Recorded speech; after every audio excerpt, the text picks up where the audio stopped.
Hi, welcome back guys. This is your friend, the Scion Fanfics. Back with amazing fanfiction.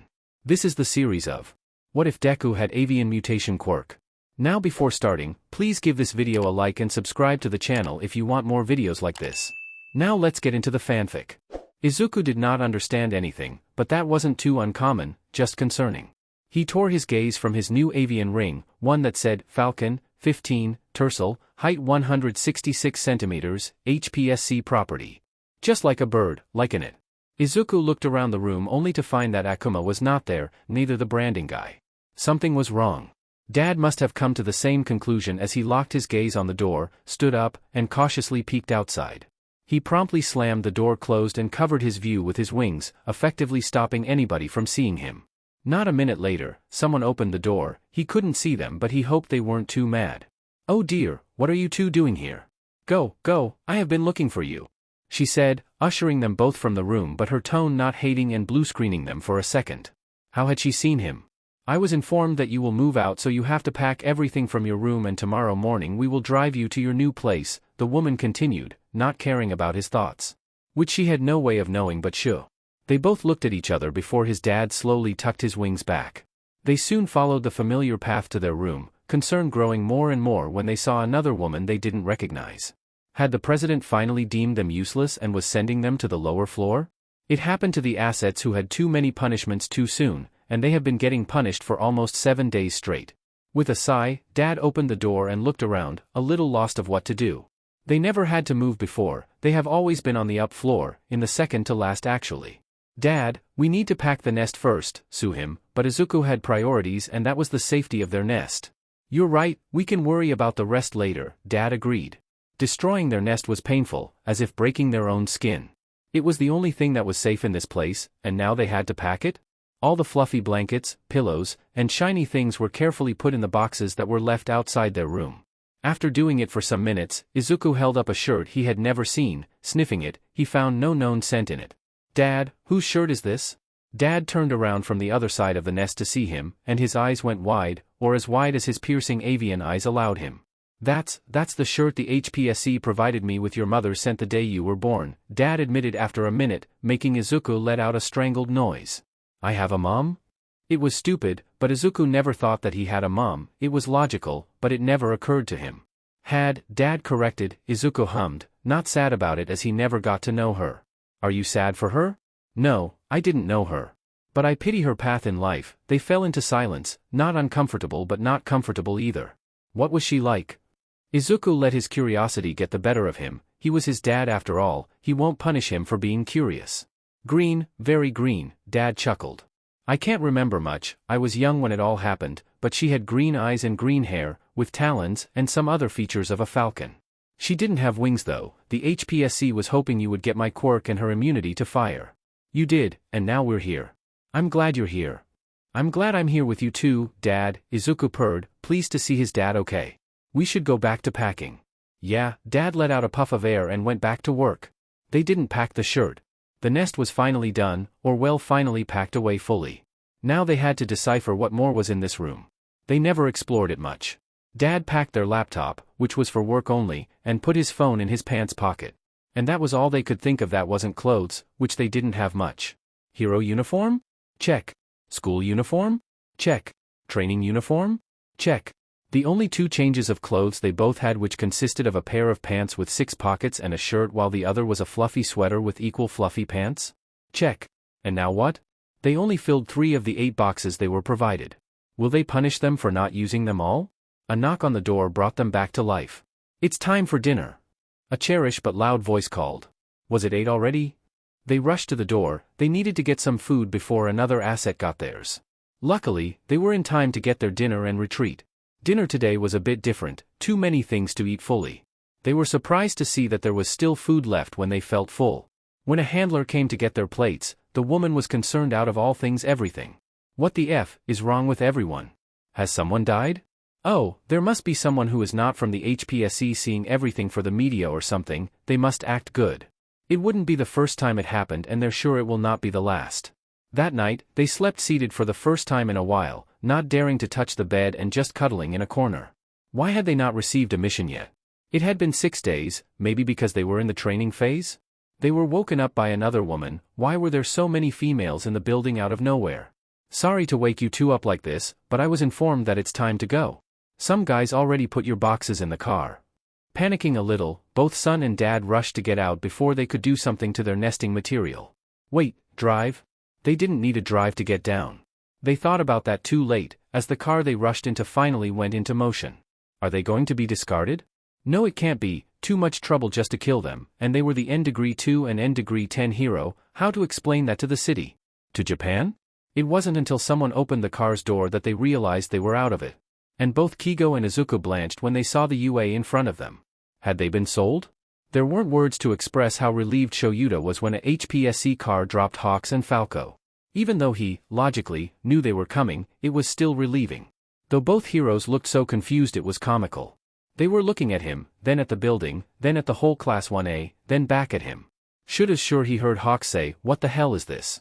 Then everything was thrown out of the window when all his students rushed to both heroes while shouting how happy they were to see them there. Obviously, Hawks grabbed his son and hissed to all of them while raising his wings high to appear more threatening. "Kind of forgot that," Shinso, not so, kindly remarked. "Right, traumatized people will not like people throwing themselves to them, less in a very confusing scenario. Alright, Hellspawn, all your boxes should be at the dorms.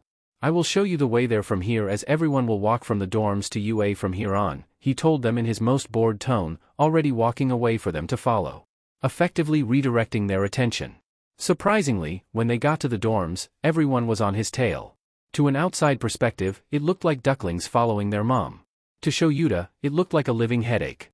He opened the door, signaling to the students to pass so he could make sure everyone was there and that everyone, Bakugu, entered without fuss. There will obviously be rules, which are, no quirk usage that will or could harm the building or someone. No bullying or shaming someone for their selection of clothes, food, hobbies, and ways of doing things. No triggering anyone's phobia just because you think it will be fun. I will get out of my own room at 10 p.m. to tell you that it's time to sleep and go to your rooms. When you actually sleep, it's not my concern until it shows it's damaging you. If you have a problem with someone or something, you tell me. My door will always be unlocked, but please knock before opening it. No SXL activity in public areas. What you do in your room is not my concern until it shows it's damaging you. No loud music. No parties on weekdays. No alcohol.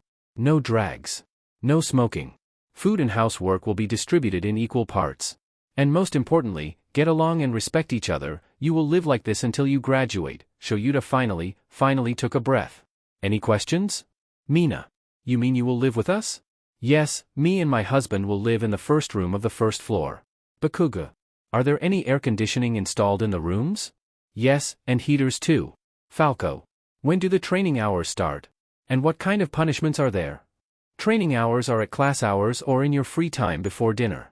Punishments will be seen in the moment of the act, but there will be no corporal punishments, or really any punishment you probably have had before, kiddo. We will talk later, and meet me in my room with Hawks. Hawks. Why am I, a grown adult, living with teenagers? You want to leave, Falco? It's no problem. You won't touch my kid, came the hiss he was already expecting. Hawks apparently still didn't like him. The class as a whole seemed extremely confused at the reveal, probably because they had seen the tweet from the HPSC account saying that they were proud to invite the brother of Hawks, Falco. But they still didn't say anything. Now, go and explore, problem children. At first glance, the dorms were simple, but a few minutes later there were various shouts of excitement. First, Bakugu's unintentional shout when he saw the spice cabinet full of all types of skis. Shouta had been listening when the boy admitted he loved cooking and that he was fairly good at it. Second, Ojiro's and Tsuyu's shout when they saw the garden. It had many types of pretty flowers, and tall trees with artificial vines between them, plus the beautiful pond down the tree's shadow. Then Dark Shadow when he saw cabinets of food without chains. Or Mina's thrill when she saw the pink couch. Or Hawk's terrified yell when he came face to face with Kuda's bunny. That probably wasn't good. Then there were 5 teenagers chasing 2 winged persons and trying to stop them from eating a terrified bunny. Flashing his quirk, he wrapped the bunny in his capture weapon, and saw how Falco almost face-planted the metal of his capture weapon before his father grabbed him from the scruff and gently placed the limp Falco beside him. Wasn't that a cat thing? Finally, after ushering everyone to organize his things, Shouta noticed some things. like Tokoyami, Falco, and Hawks immediately looking at the sheet for the upper floor, expecting to be there. They were all surprised when they saw they were on the bottom floor, right beside Shouta's own room. Though there were two different reactions, Tokoyami was happy, while Falco and Hawks looked ready to pass out. Okay, bad, that was bad. Hawks, Falco, what's wrong? Hawks's eyes were almost full of yellow with a little black dot. He looked scared. If he had a tail and was a dog, it would be between his legs. Nothing, Hawks bowed, soon followed by Falco. Alright, something was wrong and he for the life of it couldn't say what. Before he could say something, both young heroes were already inside their room. He and Tokoyami made eye contact, but the younger one shrugged before going inside his own room. After checking that all their things were still in the boxes, Kigo looked at his son with a sad smile. I will build the nest, go to the bathroom. The lube is in your school bag. He got a nod in response, and promptly his eyes didn't see his son. Panicking a little, he opened the door of the bathroom just a little. Can you let it open a bit? Please? Sure, Dad, came the echoing response. His instincts were crazy. He was in a new place, which had the scent of someone that he knows. Eraserhead was here, at some point. Before doing the nest, he looked everywhere around the room and was a little confused when he didn't find any cameras. Maybe he hid them in the bathroom? Baby, I will send some feathers to check for something, alright? K. He didn't find anything. Strange. A shaky dad got him back into reality as he dragged himself up from the first stage of their nest. Yes, baby? Did he get hurt? Maybe he found a camera in the place he was sitting, or he forgot how to prep himself. I'm loose. What? Kigo's breath was taken out of his lungs. So soon? He had been loose for years at this point, but he had been trying hard for his son to not get to the same point. It was the reason he never prepped himself. He was already loose and molded by Warui and for Warui. Yeah, maybe the daily FING from Akuma did that, but he's sure that this was something that has been happening for a good time and his son just noticed. Dad, what's wrong with it? Why is it loose? Okay, don't panic, his son is panicking. I'm gonna enter, is that alright? MMH. Pushing the door open, he saw his son hugging his legs close to his chest, his wings gently covering his small form. There's nothing wrong with it, or you. Okay? It's normal, after so many punishments, your body adapts. That's why you never saw me prepping myself, remember? He explained, crunching down so he was more at eye level with Izuku. His son crunched his nose, concentrating on remembering. So it's not going to hurt too bad? He completely ignored the fact that his son was embarrassed for not noticing such an obvious detail. Not much, but you should still prep just to be sure. I love you. He kissed his son's forehead before retreating, getting a soft I love you too, Dad. And there was still the DMN nest. Oh my. He needs Tokoyami and Dark Shadow too. How can he be a good alpha without the approval of his fledglings? But first, he has to do the freaking nest. It was probably 3 hours after that he got their nest all made and comfy. There were many things there, after all. It's a pain to assemble, but it's surely the safest place. Izuku had long ago started helping him with the nest, and now they needed the approval of Tokoyami and Dark Shadow. His son went, and he watched from his place on the door how Izuku and Tokoyami talked until they finally made his way into the room. Whoa, that's such a good nest. Looks so comfy. Dark Shadow said after Tokoyami gaped and looked at the nest as if it was the most delicious cookie he had ever seen. He gently took Tokoyami's wrist before pushing him and his son into the nest. It was big enough to fit all four of them. It was just minutes after that he noticed that Tokoyami was crying. Hey, what's wrong? What happened? Is the nest not comfy enough? And no, it's just that's this I is the first time I'm in a nest. He wailed a little, pressing his head into Kigo's chest. Izuku came over, and covered him and Dark Shadow with his wings. Shoo, it's okay. You can always come in with us into the nest, it's so comfy and safe, his son comforted them. Mimicking a purr, both young heroes cuddled the shaken members of their flock. Their nest covering them with the smell of safety love alpha. They ended up falling asleep, only waking up by the sound of knocking on their door. Hawks, Falco, if you don't open the door in the next 5 seconds, I'm coming in, Eraserhead's voice warned them. Next thing they know, they're looking at Eraserhead's worried expression. Eraserhead, the hero who just entered their room. Their room with vulnerable eyes. Shouta was very worried when he talked through the door for the two to get out to eat lunch and wasn't getting a response. So he knocked and after more than a minute without response, opened the door. Then next thing he knows, there's a hissing Hawks throwing himself at him, a talon for feet on his chest pushing him out of the room. The noise that Hawks was making plus the sound of him falling to the floor got the attention of his whole class, and his husband. His husband, who threw himself at Hawks to pin him down. "What's happening?" came the quirked response, who promptly got a quirked glare. "Get out," Hawks hiss yelled, his talons pushing Hizashi off while he flapped his wings in an attempt to get out of the floor. Seeing it from his angle, Hawks was bending his legs in a position that looked very painful. That's when a shaken Falco came out of the room, saw them, then threw himself at Hizashi to get him off his dad. He succeeded, but instead of attacking, he opened his wings, shielding his dad from view. He was also hissing. Then there's a sleepy Tokoyami at the door trying to understand everything. Saw Falco covering Hawks, then saw the class gaping at the situation, and promptly said, Hunrai. That snapped all of them out of it. Finally calming down, Hawks glared at him, which was terrifying. There was a gloved hand gripping Falco's shoulder while Hawks took step by step analyzing his every move. Shouta noted that the feet for talons of Falco and Hawks weren't filled, and they were making a satisfying sound every time they touched the floor. Once everyone got to the table, he took note of all his students. Mostly, they were amused. Good, nothing too serious. But hell, that he fell down hard. Falco and Hawks had yet to take a seat, instead looking at the plates strangely. When Bakugo got the food, there was an obvious difference from the various plates of food and the 3 blocks of raw meat meant for the birds of the house. One plate had the meat shred, while the other 2 had them just as they got them from the store. Falco and Hawks took their plates, and started making their way to their room again. "You're not going to eat at the table?" Hizashi questioned. "Eat at the table?" was the response Hawks gave. "Yes. Eat at the table. Did you not eat at a table at the HPSC? "No, we took our plates fast so no one got them, then rushed to our rooms before someone took them out," Falco responded this time, and Shouda's heart broke a little at that. "Well, no one is going to take your meat. You can eat at the table if you want, we would love that. But you can also go and eat in your room," Shouta explained, and without words the 2 took their seats at the table. "We ate at the table in the camp, remember?" Zero said after some awkward minutes. "No," Falco shook his head for extra measure. Maybe he doesn't remember such a detail just because he didn't find it relevant. "Did you never see a movie?" Uraraka questioned, getting some nods from the girls. "No, I just saw Rio because Kaminari talked about it," Falco sheepishly responded, still looking at his meat like it was a puzzle. Finally, there weren't any more questions, and Hawks carefully took his gloves off, looking at Shouta with fear in his eyes but no emotion in his face. Following the lead, Falco took his own gloves off, stretching his hand carefully before breaking the meat into pieces with his piercing claws. All 3 birds soon threw their heads back to digest some meat, oddly in sync. Too soon for his liking, Falco and Hawks were full. While Tokoyami, who had to eat a little more to sustain Dark Shadow, still wanted more. Then the whole class saw Hawks shred more meat and handing it to Tokoyami, who didn't even grab it, just took it into his mouth. Very much like that day at the cafeteria.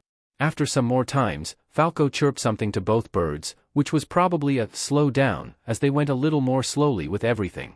Once the birds were satiated, he found 4 pair of eyes looking at him while he ate with his precious chopsticks. There was now very little meat in the plates, but still some to save into the refrigerator. 2 pairs of eyes were curiously bored, while another 2 were full with fear and worry.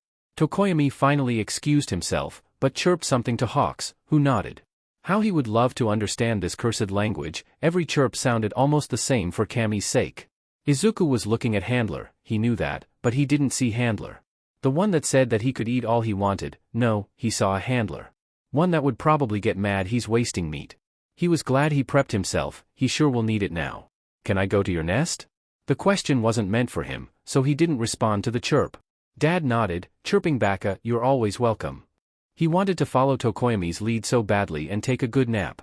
But he will get a punishment, Handler already said so. But Izuku was already closing his eyes, leaning into his dad's shoulder. Just a little, he could rest his eyes a little. Just a little. Kigo looked at his shoulder when he felt a head rest there, and sure enough, it was his son's. They hadn't gotten much sleep yesterday. Sleeping seated on a hard floor didn't do wonders, less when you're worrying you will end up half dead tomorrow. He mimicked a purr, letting the vibration soothe his little eyes. Eraserhead tensed beside him, so he tore his eyes from his cute little son to see him, outright glaring. He didn't stop purring, but he lowered the noise a little. He could take a punishment if it meant his son would sleep knowing he's safe with his dad. "Why are you growling? Isn't that a dog thing?" A blonde that had a hair that looked like it had exploded asked, gaining pointed glares. "Baku bro. Don't say that." Red-headed idiot whispered, but his trained ears heard it perfectly. From the absurdity, he had stopped purring.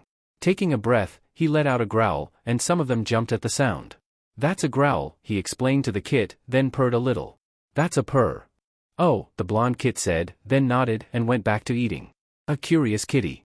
That was purring? Shouta has been given the answers he had always wanted. Well, no, but they were something. His face must have showed something, because his husband gave him a raised eyebrow while he ate. It's not his fault their two were a puzzle, all right? He had the right to be happy for finding a piece of information like that. Kigo has been waiting for these people to finish eating for decades. Really, what's wrong with them? Do they not know someone could come here and take the food they're eating so slowly? Still, he continued purring, knowing his son was in between sleeping and resting his eyes. His purring also seemed to relax Eraserhead, so he didn't have much meaning to stop. Finally, after an eternity, Eraserhead and Present Mike finished eating. Eraserhead stood up and motioned them with his head to follow. Up, he prompted his son, looking back to really see if he was following. He was. Eraserhead led them to a room besides theirs. And when he saw if his son was still following, he wasn't surprised to see Present Mike following them. But, really? They were going to do this with all the kids outside? Kigo would be lying if he said he didn't jump at the sound of the door closing behind them. After some seconds in silence, Eraserhead took two chairs from his desk, and let them take a seat there while he and his husband sat down on the bed. Alright, whatever. Warui had tried making Kigo dance one time, but that didn't end in good terms, or so he thinks. It's a bit fuzzy. First of all, I want to apologize for taking this decision without you. I understand if you would like to change this after I explain everything. Eraserhead paused, letting them sink the information before nodding. Me, Aizawa Shouta, and my husband, Yamada Hizashi, will be fostering you until the decibel future. Alright W. What? Kigo couldn't help his mouth. Last time he saw, he's 22 years old with a son he legally has parenting rights on. He knew this guy was trying to get his son out of his hands. And they couldn't even ask him? He's not going to give his parenting rights to these people. He hadn't noticed he was growling until Eraserhead put his hands up in a surrender motion. I'm not trying to take anything out of anyone. We aren't. We're fostering you too because what you need right now is help, and I know living with 18 teens and 2 teachers isn't the ideal form of healing, but I can't offer anything else. What's going to happen now is that you're getting therapy with Hound Dog, and we're taking time off school and jobs to not overwhelm anyone, okay? They didn't like it, they didn't. But they can't say no to a handler. Yes, sir. Yes, sir. Eraserhead sighed. Oh, so here it comes? Alright, you're good to go if you want. Kigo's eyebrows shot up, and their punishment? Will Handler be mad if they didn't remind him of the punishment? Sir, you're forgetting the punishment. Kigo would have loved to keep shut, but if Handler remembered they had to be punished, and saw that they knew it and didn't remind him, they could get a harder punishment. Why would I punish you? Handler said, making both father and son click their mouths shut. F-. For attacking you, not respecting your position, making a scene, not eating at the table. Kigo listed, hoping to bring the attention more to him than his ayahs. He had done most of those things anyways. You're going through an overwhelming transition. This is a place which you don't know, with people you don't know, without a scent you know. I was already expecting something like this, and all the things you did were to protect you and your son. You're not at fault for being on edge, less when you were being driven by your instincts. You understand? No. Yes, sir. Good, because I'm not punishing you for something like that, but it would be better if you don't attack people without reason, okay? You were intruding on my nest with little Ayas, that's the reason, he muttered, annoyed. What was that? Oh. Nothing, sir. You're free to go, then. They both got up, and Kigo gently pushed the door open and let his son go first. Better to get himself in trouble than Izuku. He closed the door, letting out a sigh of relief when he could finally run to their room and cover themselves in the nest. Tokoyami was already asleep when they got there. I love you, but can you please tell me what the heck is an Ayas? Hizashi asked, running his hand through his blonde hair. It's the term used for baby birds of prey, usually the ones that can't fly out of the nest yet, Shouta explained, already dreading tomorrow. They will get Hawks and Falco therapy from Hound Dog. And hopefully they will learn their names. Okay, isn't it a bit odd for Hawks to call him like that? He already can fly. But not out of the nest, he's still a kid. He will not make his own family now. Oh, I think I didn't understand at all. Who's going to knock on their door in 3 hours for them to get out and socialize? Not me. Shouta did end up knocking on their door 3 hours after. But, thanks to every goddess that took pity on Shouta, the door was opened by Hawks, who was looking as if he was ready to fight a god or become one. He was quiet, too quiet for Shouda's liking. All persons must be on the living room now, to socialize and to talk about things everyone must know of them for any reason. Yes, sir. With that, Hawks closed the door and in a few seconds, all birds were out of the room. The five walked towards the living room. All the couches were already occupied, so it was either sit on the rug or not sit. Good, now that everyone is here, we'll go by list order. Just for more organization. Monoma. Everyone's eyes settled on Monoma, who looked a bit nervous. There's not much, my body and mind adapt to almost everything because of my quirk, so I don't have allergies or phobias. But I guess something to have in mind is that I love debates, and even if I know I'm wrong, I will defend myself just to PSS you off, but I'm not doing it for being bad. So if it makes you sad, say it. Everyone nodded, and Shouta thinks that will be the response for almost everything. Mina. The girl in question thinked a bit before talking. If I'm having a panic attack or we're watching a horror movie, or I'm simply waking up from a nightmare, don't touch me.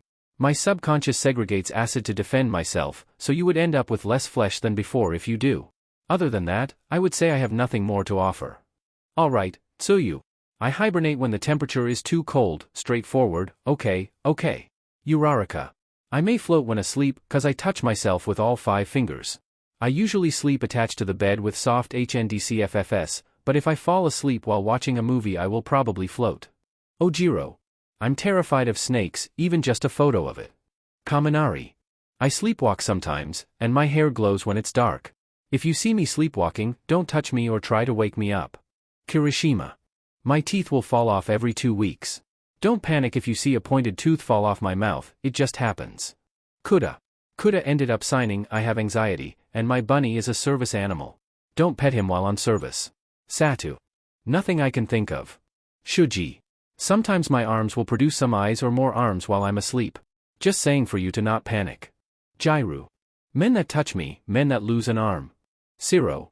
I'm from Argentina, so you will probably hear me say things in Spanish. Tokoyami. Dark shadow doesn't sleep, they will bother you at all chances 24/7. Todoroki. I may create ice or fire when I sleep. Hagakure. I'm going to therapy because I have athazagorophobia, fear of being forgotten. Bakugo. Don't touch me, I will literally kill you. My sweat is poisonous, it will slow down your heart until it doesn't beat. That's why I'm angry all the time. I need to have what for others would probably be a cardiac arrest so I can be alive. This means, do not touch my chopsticks, they're the metallic ones by the way, do not cuddle me, do not get close on hot days, and for absolutely no reason you can enter my room. Nitroglycerin gets everywhere, it's in me at all times, in my clothes, everywhere, so if you smell something sweet on your clothes that you know can't be yours, drown in water and get that sheet out of you. Good to know, Falco. Silence. Right, traumatized child. Thankfully, Hawks know what to do. Falco and I share nest, do not get close to nest. We instincts, fuzzy mind. Alright, Hawks is also not good. Hawks, you're okay? A hiss. I'm going to take that as a no, do you want to go? A growl. Alright. Fing hell, this was like trying to tame a stray. Shinso? I'm an insomniac, it's because of my quirk most of the times. Yayorozu. Nothing to say that I can think of right now, sensei. Good, now my turn. Don't touch me if I can't see you, like on the back or neck, reflexes will throw you fast. And my coffee is mine. And finally me. Well, little listeners, I don't like bugs in the slylies, and if you scare me I will probably make your ears bleed. Ugh, what a way to put it, Hizashi. That's all, hellspawn, scram. This was going to take some time. Surprisingly, the only ones to scram were Falco and Hawks, so he looked down at his hellspawn with a raised eyebrow, waiting for the one to talk. Can we know something, anything, of what they have been through? We know they weren't in the best home, but aside from that, we know nothing, Shinso finally said, looking at him with big, pleading eyes. With a sigh, he plopped down on the couch, listening to Uraraka move to the floor as she had been the one to move from the couch for him. I can't say much, I don't even know what they have been through explicitly, but we're investigating the many cameras in the building. Clearly, they weren't brothers, I found out a little early, but it was still news to every hero. What you can know is that Falco and Hawks were raised by the Hero Public Safety Commission, and that their methods of punishment aren't good. And the other thing I can say is that they have been at least verbally, sexually, and physically abused there. And they don't seem to understand that they aren't going back there if they don't want to, at least not yet. It wasn't vague, but it wasn't detailed, perfect, and logical. The pale faces of his students made him pity them, but just for a second, they had asked, and he delivered. Mina let out a tiny, oh, Kami, and Shouta was sure he heard something about humans being cruel, but he crossed it out as his sleep deprivation playing games with him. I have to fill out paperwork, don't bother us. With that, both heroes left, leaving behind 18 teenagers gaping and disgusted. Does anyone here have knowledge about birds? Denki asked, looking around. Kuda, Tokoyami, Dark Shadow, Ojiro, Tsuyu, and Mina raised their hands. Then what could we possibly do to better the mood? The 6 students looked at each other, then everyone as a whole turned around to see Tokoyami and Dark Shadow, a silent question hanging in the air. With a blush, Tokoyami muttered something, but if it hadn't been for the help of the 2 quirk persons with good ears, then they wouldn't have known what was said. Music? Music helps me to relax, and I would usually find myself swinging from side to side with the music. Not loud music, and not with dark lyrics, just a good rhythm. Yayorozu was the one to get a notebook and start writing everything that was talked about between them, suggestions such as, music, no yelling, relaxing movies, new recipes with meat, totally not offered by Bakugu, sweets with meat, offered by Satu, and more. They ended up falling into a normal conversation moments later, and Monoma decided to share something that made him uneasy.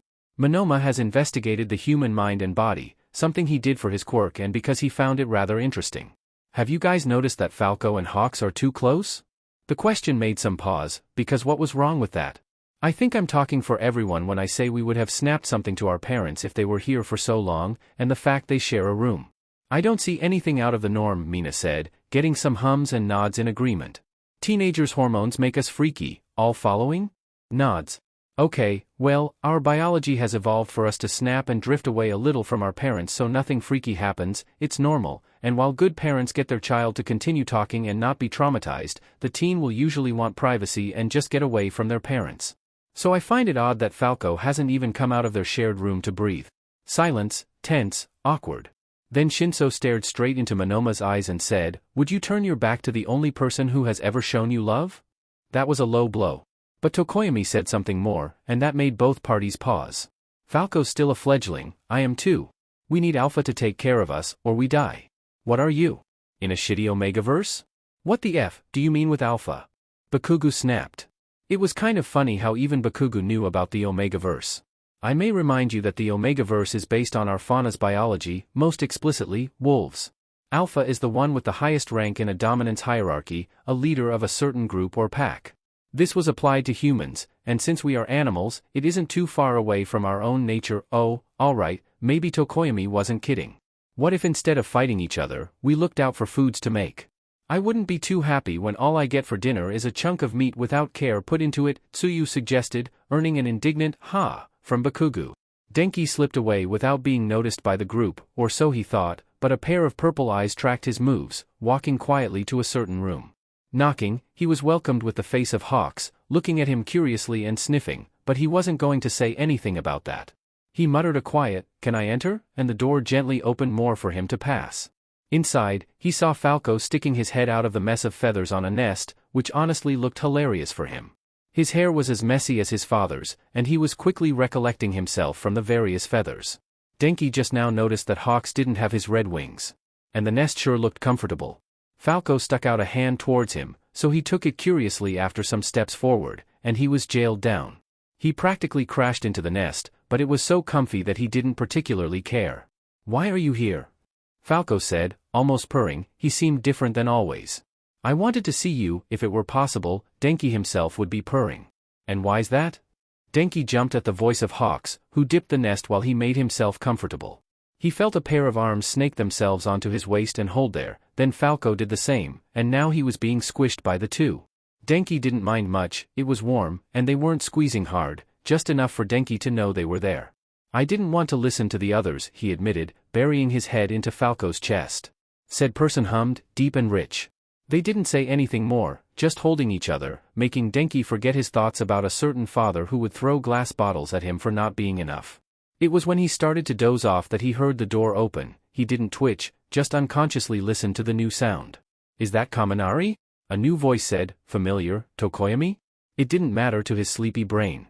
"Yes, try to be quiet and gentle, smells distressed," the voice he recognized as Falco said, his chest rumbling with each word.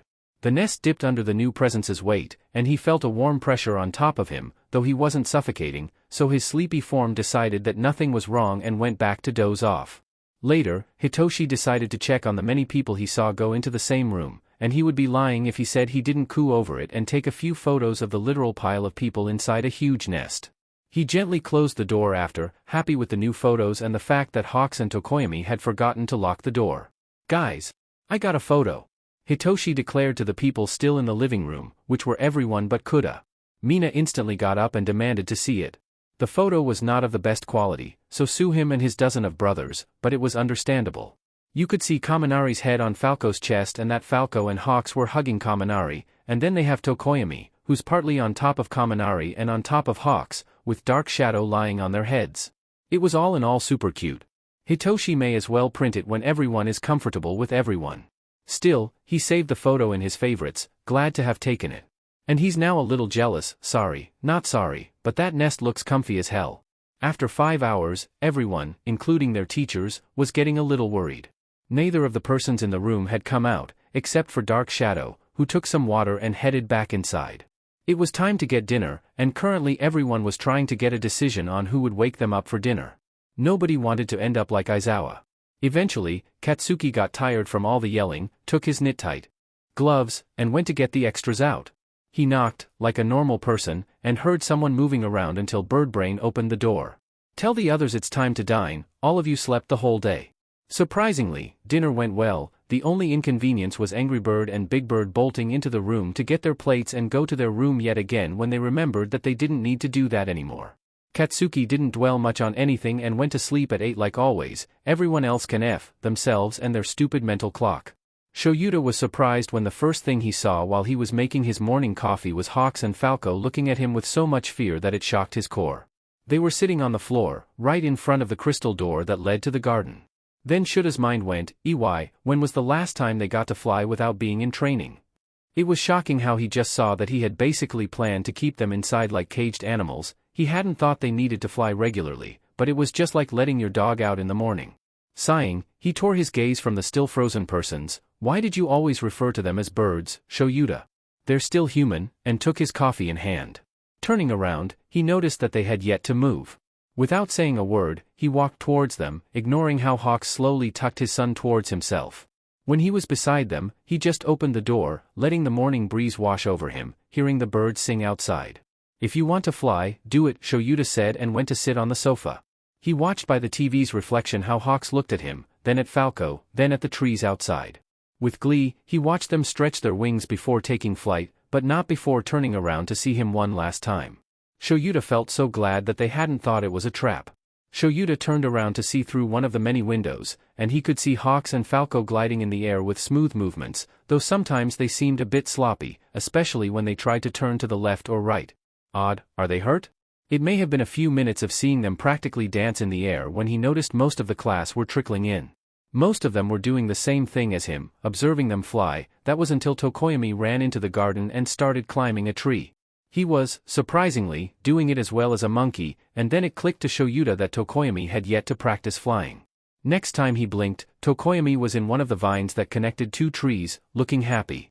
Soon, the other two joined him but moved him around to perch on a branch they deemed right. A few moments of silence passed until Bakugo talked. "What's the thing they have on their feet?" Shouta frowned and stood up to see them better, and then he saw what Bakugo was referring to. In the daylight, you could see the metallic ring on both Avian's feet, and that worried Shouta a little. "Falco, Hawks, Tokoyami, come down and eat." That sounded like a good excuse. "Great job, Shouta." Falco and Hawks jumped from their perch, gliding softly, while Tokoyami looked around. The other two looked up at him with a tilt of their heads, probably curious as to why Tokoyami hadn't jumped. Then Dark Shadow came out and pushed Tokoyami off the branch. Immediately, everyone became a little worried before Dark Shadow hugged his human in a strange way, and they touched ground safely. Shouta didn't feel like he was going to die from a cardiac arrest. He did not. Everyone's racing thoughts were interrupted by Hizashi coming through the door, with Nedzu on his shoulder. And Hizashi was holding a cage with two huge hares and promptly opened the door. The hares, obviously, jumped straight out of it without a care for the world. The girls proceeded to coo over the hares. That was until Hawks and Falco burst in and sank their fangs onto the hares' necks. Shouta was expecting it. They weren't even using their hands, they just straight out jumped on all fours to attack. Then Hizashi got a smaller cage in, which has been outside of the dorms for the moment, and opened the door. A bunny jumped out, which confused Shouta, but not Hawks or Falco. They all patiently waited for something, and that something was Tokoyami. The red duo started whispering some things, and soon enough, Tokoyami was on his stomach on the floor. His beak made clicking noises, and the bunny seemed to like it, naive of the trap. When the bunny was inspecting Tokoyami's hand, which was tucked on his chest, Tokoyami pierced its neck and manhandled it to show it proudly to Hawks. He didn't even get up, just on all fours showing his prey. It was animalistic, and Shouta cherished it. In his mind, obviously, no need to be a sap. Everyone's thoughts were again interrupted, but this time by Nedzu, who was clapping with a huge grin on his face. Well, now that you had your meal, I suppose I won't need to worry about being eaten, do I? The three shook their heads. Wonderful. Tokoyami, may I speak to you? Said person nodded and left the bunny in Falco's arms. Why did Shouta feel something was going to end horribly? Nedzu was intrigued, to say the least. He had been watching the feeds of the cameras, the too many cameras, in the Takami's room. And he was proud to say that he was glad he wasn't human. Now, don't get him wrong, there's no such thing as a bad species. But humans are certainly not the brightest species in the universe. They may think they are, but at the end, they all bleed red. His soft pads didn't make a sound against the floor, but Tokoyami's did, and that was the only thing keeping him from growling. He had seen things he didn't want. From the raw age of 4 to his 22, Takami Kigo has suffered so much, even worse than Nedzu's own experience. Now, all Nedzu had to offer was safety and pity. Not the best he can do, but for now it will have to do. They are far too damaged for a bomb to drop. Nedzu is certain that their fragile minds would shatter if their guidance isn't what they need. Humans will always be humans, after all. His thoughts came to a stop when he finally noticed they were in front of Hound Dog's office. He smiled, an awkward thing to do for him, but he deals with humans. Turning his head to see better the face of Tokoyami, he spoke. Now, Tokoyami, I have appointed you to therapy, and I hope you take it, as I think you need it, but nobody is going to be mad if you decide it's too much to bear. Right now. Healing is a process that takes time, sometimes too much of it. The teen only nodded, and even though Nedzu wanted to press for a voiced answer, he knew he shouldn't push too far. Humans are humans, after all. Shouta watched the teen go along with his boss, dread slowly filling his gut. It's not that his boss was a bad person, it's that he isn't a person. Shouta wouldn't call his boss an animal in a regular situation, but in this case it's the pure truth. But the point is that Shouta knows Nedzu will never understand humans to perfection. No one could. No one can. And no one will. That's a statement Shouta knew was true. He would even yell it to the four winds with such conviction as if he were stating that the sky is blue or saying the clouds were just another form of water. He sighed, already wishing he had another cup of coffee in his hands, but all he got when he looked down was the bottom of his favorite cup. He fixed his gaze on his students, who were looking at him in open concern. Right, he looked like a cat just drenched in water, plus all this. Why am I not seeing all of you eating breakfast? Quit looking at me as if I were an animal at the zoo, he deadpanned. Shouta now looked at Kuda, who was looking at the dead bunny and hares with a sad look. Crouching a little, he gently placed his hand on the kid's shoulder. Kiddo, I'm sorry. I wasn't aware this was going to happen. I would have made you look somewhere else or even step out of the room. But I'm reminding you that meat is important for them, and if I'm being honest, I don't know why Nedzu made them hunt their meal, but I'm sure it's for their health. Kuda just nodded, sniffing a little before signing. I wasn't prepared, I heard them cry, and Kami, it broke Shuta's heart even more. I'm sorry, he repeated, softening his expression. Now, go eat breakfast. The kid nodded again, though his expression signaled that he may not be eating soon. But Shouta thought it was a win. Standing up, he looked to the table and found everyone quietly talking. Bakugu was the only one with a respectable amount of energy for how early it was. Shou, why the long face? Shouta did not jump, it was a hallucination. I just got this feeling, like something is going to go wrong. Hizashi hummed but otherwise led him towards the table, a plate with some toast and a new coffee waiting for him. Shouta eased his worries as he sat down, thinking that it was probably just his gut playing tricks with him. Though after his years as a hero, his gut was rarely wrong. A few minutes after he finished his breakfast, he was welcomed by Nedzu, who said they should talk. So Shouta left the kids to Hizashi and walked with his boss to his office. It was weird not knocking, but why would he when he was being invited in? Do you want some tea, Shouta? Nedzu said, serving 2 cups even though he hasn't answered yet. With a nod of his head, he sat on the couch in front of Nedzu's own. Why did you call me here? His tone wasn't rude per se, but he wasn't gentle. Well, I was thinking I could have a chat with my personal student, can't I? The mammal responded. But you don't have chats, Shouta snarked back. That I don't, he finally relented. But I got information on your student, I got the names you were looking for. Nedzu sliced 2 files by the table, both neatly done and not as thin as Shouta would usually want. Without saying anything more, Nedzu sipped his tea, looking at him with open interest. Shouta didn't bicker, instead opening the first file. Name, Takami Kigo. Hero name, Hawks. Number, age at which the asset was acquired, handler, Warui, Mujihina. Status, alive. Floor level, training obedience, 10 general training, 9 related, asset 827, alive. Gender, Tiersal. Mission count, failed missions, mistakes, redacted. Punishments count, redacted. Next, page 2 to 46 information deemed necessary by handler. From quirk to punishments held. With a sigh and a newfound lump in his throat, he closed the file to open the one he supposed was of Falco. Name, Takami Izuku. Hero name, Falco. Number, age at which the asset was acquired, handler, Warui, Mujihina. Status, alive. Floor level, training obedience, 10 general training, 10 related, asset 475, alive. Gender, Tiersal. Mission count, failed missions, mistakes, redacted. Punishments count, redacted. Next, page 2 to 54 information deemed necessary by handler. From quirk to punishments held. Awful, it was awful. On the bright side, he finally knows the names of the kids he's fostering. On the not so bright side, he found out because of some files and not because they told him. A sigh left his mouth, his entire body being cushioned by the couch as he sank back down with zero enthusiasm. Would you like to see some videos, Shouta?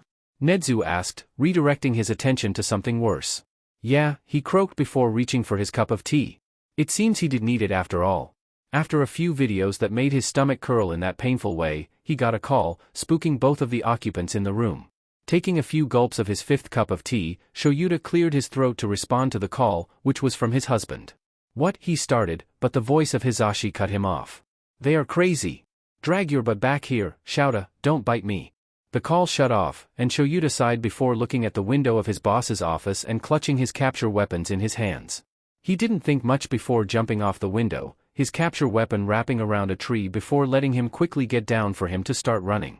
When he got to Hey Alliance, he didn't expect to see foul the Takamis hissing and growling at whoever came too close while they clutched a frightened Tokoyami and Dark Shadow. What happened? Shouta asked no one in particular. Activating his quirk, he found out it made their wings fall to the ground limp but didn't do much. Shouta had already expected it. He had erased mutants who had tails, and when erased, they just lost their control over it, making it go limp. It did make his curiosity to sit down a little. He had always wanted to see what would happen if he erased Hawks's quirk when it wasn't theoretically being used. They were even more angry at their loss of feathers, which didn't sit well. He didn't actually know what to do here. It seems that the presence of everyone made them anxious, but they won't go anywhere else. Tokoyami talked about his therapy session, and they just snapped. Someone responded, Shouta. Thought the voice was of Jairu, but he didn't stop to see it. Instead, he shot his capture weapon to trap Takami, who was second to scratch Mina's face. It wasn't the best thing to do, but he tried to gently slam Takami on the floor, closer to their room than to the students. This wasn't appreciated by young Takami, who managed to scratch Shuta's arm and bite there. It hurt like hell, but he gritted his teeth and, gently, slammed young Takami on his father's body, which was still on the floor fighting with his wings. That left Tokoyami, who looked at him and promptly ran to Takami. It pained his heart, but he knew it wasn't personal. In the end, they scurried to their room, making everyone sigh in relief. That was when Shouta realized he hadn't seen his husband yet, so he looked around the room only to find Hizashi wrapping a bite mark, which seemed to have stopped bleeding seconds ago, and reassuring all the students around him that he was all right. Who was it? Shouta ended up asking, quietly walking towards him. It was Hawks, Hizashi quietly muttered. Takami, Shouta corrected. What? His husband whipped his head up to see him, and he smiled, one of those rare, warm ones. Their last name is Takami, Hawks is Takami Kigo, while Falco is Takami Izuku, Shouta kindly said, a little sappy about it. Almost everyone made an ah sound, which made Shouta blush and flip them off. Then he remembered he was their teacher and whipped his head to stare at them with wide eyes. They did take it well, laughing at his face, mainly Kaminari, but he was going to allow it. It was the first time he heard him actually laugh, after all. Fumikage was quickly realizing that Hawks and Falco were not calming down. He was being fussed over, with Falco muttering things he could hear but not understand. It seemed like another language, one that Hawks understood as he muttered responses in the same language. Finally, he asked, "Why are you so worried?" Therapy not good, Falco said, not even caring to look at him from his place on his back. What do you mean? He pressed. Last time therapy, blow job, force, hurt. That said many things, and at the same time not enough. It was 2 hours later when they decided to sleep on the nest, squishing him in the middle. He waited until he was sure both of them were asleep before sending Dark Shadow to talk with at least a teacher. He just hoped they let him go a little so he could breathe. Dark Shadow had only one mission: talk to Aizawa. He knew, logically, that what was happening was worrying for humans, she just couldn't understand why. He also couldn't understand humans' way of gender, so she used both. He made his way to the living room, where Aizawa was sitting, grading papers while glaring at his students who tried to get a look. She chirped a greeting. "Hi, Mr. Aizawa. Fumi said I should send you a message because Falco made a weird comment. Like, bad type of weird." He saw how the hero turned to her, not jumping like the rest of the class. "What comment?" Aizawa answered, false boredom tinting his voice. He said, and I quote, "Therapy not good." When pressed, he responded with, "Last time therapy, blow job, force, hurt. Then they fell asleep, and Fumi sent me here." Everyone winced, and Dark Shadow didn't exactly know why, but her job here was done, so he left. "I will tell Tokoyami to talk with Dark Shadow about privacy more," someone said, probably Tsuyu with her forward nature. Shouta couldn't help but agree, it wasn't kind to let all the class know about something personal like that. Then Shouta remembered what happened 2 hours ago and the fact that they have a therapy session scheduled for today, in exactly 1 hour. Shouta fumbled to catch his phone before calling Nedzu, who quickly answered. "Cancel the therapy appointment for the Takamis, they got spooked just by the word, they're in no state of seeing a therapist before that trauma is dealt with. Right, quick, and forward." "Okay, Shouta." The mammal chirped back at him, ending the call, knowing that if there was anything more we would already have talked. The living room was silent, and the only thing Shouta could do was put his head between his hands and sigh. Then bat away Kaminari's hand, which was trying to get his papers. After a minute of debating the risky decision he was planning, he took his paperwork, put it in his room, and headed out with his husband to talk with Nedzu. Walking by the too familiar path to their boss's office wasn't a task they thought much about, just walking on autopilot there. Knocking 5 times, he was pleased to see Nedzu confused about why they were there. Shouta took his place on the couch, his husband sitting beside him, while Nedzu stared at them in open curiosity. "I want Ken to make a few divisions on the 5th floor that haven't been used to house Hizashi, Takami, young Takami, and me. I think it will help them open more to us regarding living in a normal house." Shouta made quotes with his hands at that, "and the fact that too many teenagers are making them anxious, it will not help in the long run, I think it will harm them more." Shouta finished his speech to take a good deep breath of air, only to keep going. "I would like you to send me all the videos you can get in which they're not being, sexually," both heroes ignored the crack in his voice, abused. "I would like to know what they're accustomed to while living. I also found out that the reason they don't like therapy is because they were abused there instead of helping. I don't even know if they know therapy is for help. And I don't know anything about living with kids, less with mutant quirk types that require special needs, and I fear I will do something wrong." His spiral was cut short by Hizashi holding his hand onto his, looking at him in the eyes, mirroring concern, but they were for him and not for the kids. "You're not alone in this, Shouta. I'm happy that you recognize that you may not know everything in the situation and that you're willing to learn for them. But going down the rabbit hole isn't going to help them, nor you." There was a pregnant pause in the room until Nedzu cleared his throat, looking at them with a look they couldn't fully understand. "Your wishes will be granted, Shouta, along with a few parenting books, they may help you," the rat said, his voice tinted with caring and comprehension. He would know, he himself was struggling when he raised Shouta, after all. In an hour, they finished the plan, which showed how they wanted things to be separated. The only thing they needed now was Ken to do the separations needed, as the floor was already made. "Nedzu, sir, you called me?" Ken said from the doorway, breaking Shouta's thoughts. "Yes, Ken, I called you here for." Shouta ignored the talk between the two, instead focusing on his husband, Hizashi, who was admiring the planes for their flat. Shouta knew that he had been wanting kids long before they even became boyfriends, always talking about being a parent and raising a kid. When they did become boyfriends, Shouta was scared that Hizashi would leave him for a girl, one that could give him the kid he had always wanted. He didn't. Instead, Hizashi talked to him about his game, which had a family with 2 sons and a daughter, with just the dad as their parent, and it didn't take long for Shouta to connect the fact that Hizashi playing that game was the form in which he could get those kids. One day, Shouta remembers how he was crying while watching the rain fall from their shared apartment they were paying for while in high school. Hizashi sat beside him, not talking, just being the presence he needed.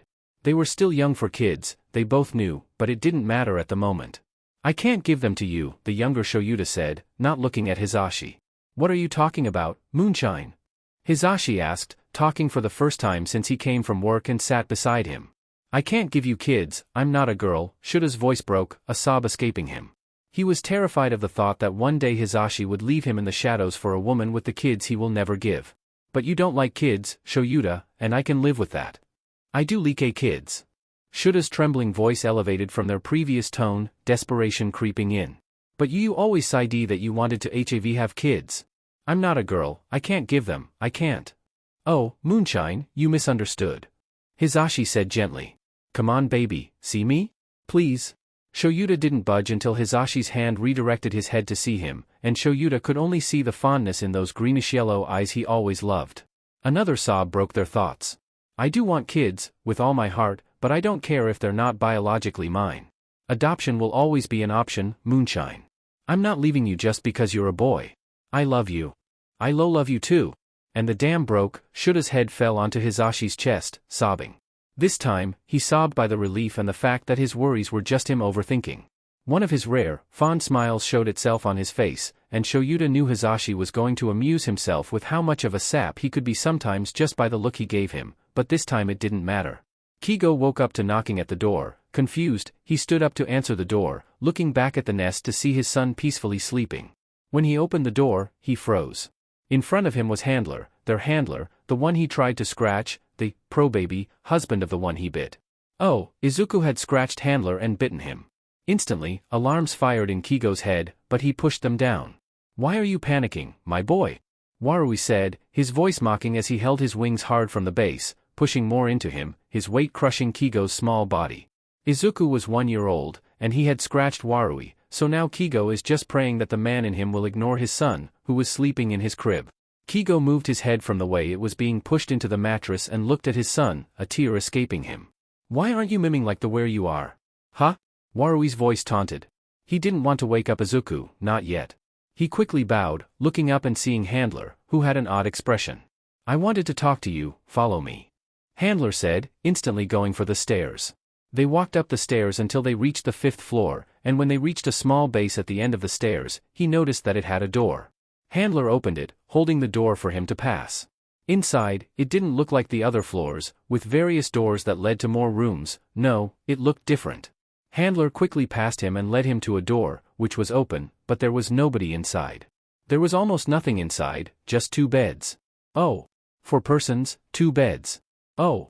Shouta didn't exactly know what to do now that the walls were painted gray, with the room of the Takamis being the only one with a different color, which was reddish-gray. So he figured that he might as well get Hawks. Get Takami to explain to him what was happening from now on. He went down the stairs to Takami's room, knocking on it when his hello wasn't responded to. Takami opened the door, looking tired, but when he noticed who he was, his feathers flattened, but his face remained the same. So, feathers don't lie? Take note of that, Shouta, take notes. I wanted to talk to you, follow me. Shouta only looked back one time to make sure Takami was following him before starting to talk about the fact that they were going to move in with him and his husband. His explanation is a little bit rushed, but when he looks back at the base of the stairs while opening the door, he's disappointed to see that Takami was still very much asleep and that he probably hasn't heard a thing of what he said. Sighing in his mind, he holds the door for him to pass, which Takami cautiously does. It doesn't seem to be a conscious thing he's doing, but Shouta can see how he immediately checks all the exits and places where he could be ambushed. There are only a few exits, which were the windows around the flat, more like a house, and the door, though Shouta wasn't taking any risks and put some grids on the exterior of the windows. It mostly was for the fear of them trying to commit suicide than them escaping.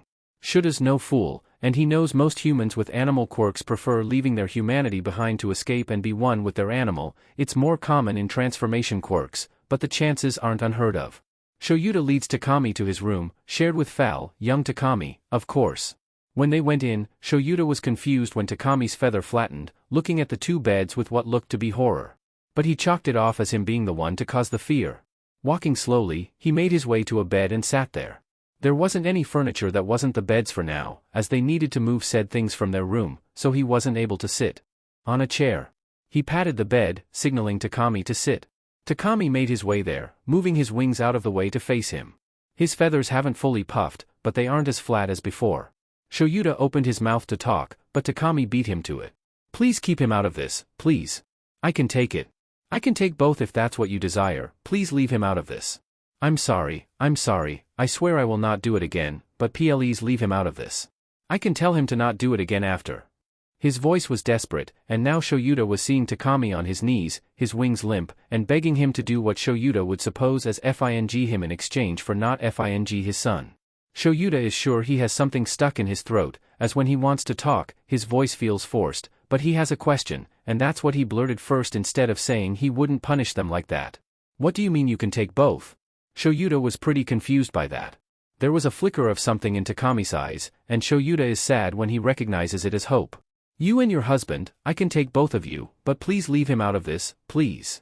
That thought alone made Shouta feel nauseous, both because his husband would probably faint if he heard this and because Takami sounds confident that he can take both. He was talking by experience. I won't punish either of you like that, okay? Shouta tried to sound as gentle as possible, but by the flinch he received, he's sure he didn't make it. But the HPSC rules say Shouta would never want to interrupt someone who was probably taught to be silent, but this was more necessary. I don't care what the HPSC says, he said firmly. Instead of looking confused, relieved, or anything, Takami paled, and his feathers went as flat as a line. Shouta frowned, which wasn't taken like confusion by Takami as he crawled away from Shouta in pure, to Shuta's horror, fear. Takami bumped on the wall opposite to Shouta, his wings awkwardly bending to let his back be fully on the wall, as if he was trying to be one with it. Shouta lifted his hands in a surrender motion, slowly sitting on the floor, trying to look as unthreatening as possible. Takami, what's wrong? What scared you? I swear I'm not mad, I'm not going to hit you, or yell at you, or F you, okay? Shouta forced that word out, but it still tasted like ashes in his mouth. But that's when Shouta noticed a fatal error, he called him Takami. Wide golden eyes stared at him, Takami was shaking in what Shouta could only think was fear. You know my name. Takami said it so numbly, his voice not wavering even though he would probably be crying if he were a normal person in this situation. Yes, I do. I looked at your file, the president of the HPSC gave it to me and Nedzu. I know you're Takami Kigo, and that your son is Takami Izuku. I also know that you were sold to the commission at the age of 4. I don't know you, but I know the basics, Shouta explained calmly, relieved to see Takami's feathers were not as flat as before. Do you have a question? We can talk about this more after, and I'm sure you didn't really listen to what I was telling you on the way here, but I'm not mad at it. It was silent for a few seconds before Takami asked something. Were we sold? That single question broke Shuta's heart. No, you weren't bought by UA. You and your son will be taken care of, as in helping you, by UA while the HPSC does some things. But if you like it here, you like living with us, then you're more than welcome to stay. My husband and I already talked about all of this, about the possibility of you staying or leaving, but we're okay with what you want. Shouta was pretty sure he was going to faint with how little he breathed in. How does Hizashi do this all the time? What will my punishment be? Takami asked next, trying to sound confident, but he was backed on the wall, letting his wings hug him, looking like a kid. And Shuta's starting to think he needs to act more like it. An apology to me and my husband, then 5 minutes sitting on the couch, Shouta responded simply, his soul hurting when Takami looked so taken aback that if it was someone else, he would think he said something while drunk. Takami nodded, then locked his eyes on the bed again. This is your and your son's room, it can be decorated how you want, and neither I nor my husband will enter here without knocking first. I didn't put the beds, I wasn't even thinking about it because when I looked around your room in a safety check, it didn't have beds. The hired worker put the basic things, such as a refrigerator, table, couches, and he also put beds, where we signaled the rooms. Shouta didn't exactly know why there couldn't be beds in their rooms, but Nedzu had said there shouldn't be any. Do you want me to get rid of them? Takami didn't say anything, just nodded again, and he slowly looked down at his knees, and he seemed to realize he had been hugging them. He immediately stopped, looking back at him in fright. Shuta's lips formed a thin line, remembering the fact that Takami hasn't been able to be a kid in never. What if you go down and start packing up, huh? I will get these things out. Next time Shouta blinked, Takami was out of the flat as fast as a hawk. Shouta supposed it made sense. Hey guys, sorry for the no chapter for a FING month. I got, kinda run over by a car a few days ago. So I'm rereading the story cause my mind went bleh, and I'm kinda lost? Like WDYM, I gotta write a FING chapter for a fanfic I have been updating for a few months? How do I do this? Also, inspiration is also not on my side. Why? I'm reading a Deadworlder FIC cause I can't get it out my mind, but I'm not even a page in tis FIC. D. Like, I'm with this RN. Kigo's chain of thought was way too fast for him himself to understand it, but he knew that he needed to pack everything as fast as possible. His mind was still stuck on their punishment, apologize and sit on the couch for 5 minutes? That's it? No training? No mission? Nothing pushing onto them until they felt they were going to break? Dad? Izuku said, and Kigo felt like he could breathe again when he was reminded that while this was odd, it wouldn't hurt them. Yes, my baby? Kigo turned around fully to see him, crouching down so Izuku didn't feel threatened. Why are you pawking? His son said, his voice slurred by sleep. Kigo smiled gently at that, his hand slowly coming to his son's hair to pet it softly. We are moving again. Up, he explained, chuckling when Izuku blinked sleepy at him. Handler said we were going up, and that I had to pack. Izuku let out a woo, then started closing his eyes again. Sleep on, days young, Kigo said lowly, brushing with his hands his son's hair until he felt his breathing even. My baby, my precious baby, Dad loves you, Kigo murmured before standing up, using his feathers to help him pack the little things they had used, letting a few be gripped by his son's hands. Sadly, his son wasn't able to sleep much, being woken up so they could pack their nest. Pack their nest, again. Undo their safety, again. Redo their huge nest, again. Kigo could already feel the idea churning his stomach, but Handler said they had to go up, so up they go. Sadly, he packed everything very quickly, so his son didn't have as much sleep time as he thought he would get. Kigo sighed. Aizu, come on, we need to get our punishment done. Bruh, I used to cook 2 chapters in a week. WTH is this? I need help. IDK what? Anyways, have me patience please, I swear I'm trying hard. Sob chapter text. Kigo's chain of thought was way too fast for him himself to understand it, but he knew that he needed to pack everything as fast as possible. His mind was still stuck on their punishment, apologize and sit on the couch for 5 minutes? That's it? No training? No mission? Nothing pushing onto them until they felt they were going to break? Dad? Izuku said, and Kigo felt like he could breathe again when he was reminded that while this was odd, it wouldn't hurt them. Yes, my baby? Kigo turned around fully to see him, crouching down so Izuku didn't feel threatened. Why are you pawking? His son said, his voice slurred by sleep. Kigo smiled gently at that, his hand slowly coming to his son's hair to pet it softly. We are moving again, up, he explained, chuckling when Izuku blinked sleepy at him. Handler said we were going up, and that I had to pack. Izuku let out a woo, then started closing his eyes again. Sleep on, days young, Kigo said lowly, brushing with his hands his son's hair until he felt his breathing even. My baby, my precious baby, Dad loves you, Kigo murmured before standing up, using his feathers to help him pack the little things they had used, letting a few be gripped by his son's hands. Sadly, his son wasn't able to sleep much, being woken up so they could pack their nest. Pack their nest, again. Undo their safety, again. Redo their huge nest, again. Kigo could already feel the idea churning his stomach, but Handler said they had to go up, so up they go.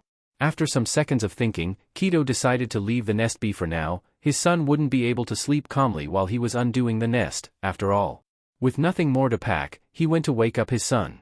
Aizu, come on, we need to get our punishment done. Izuku's eyes flew open, and Kigo's heart ached. Soon enough, his son was up even though he stood there staggering from side to side, clearly still half asleep. Kigo let out a dry chuckle. Can I carry you? Kigo asked, even though he already knew the answer. Izuku nodded, blinking one eye at a time, making Kigo laugh. He quickly jostled his son up, keeping him on his hip, his son's head resting on his shoulder as he walked to the door.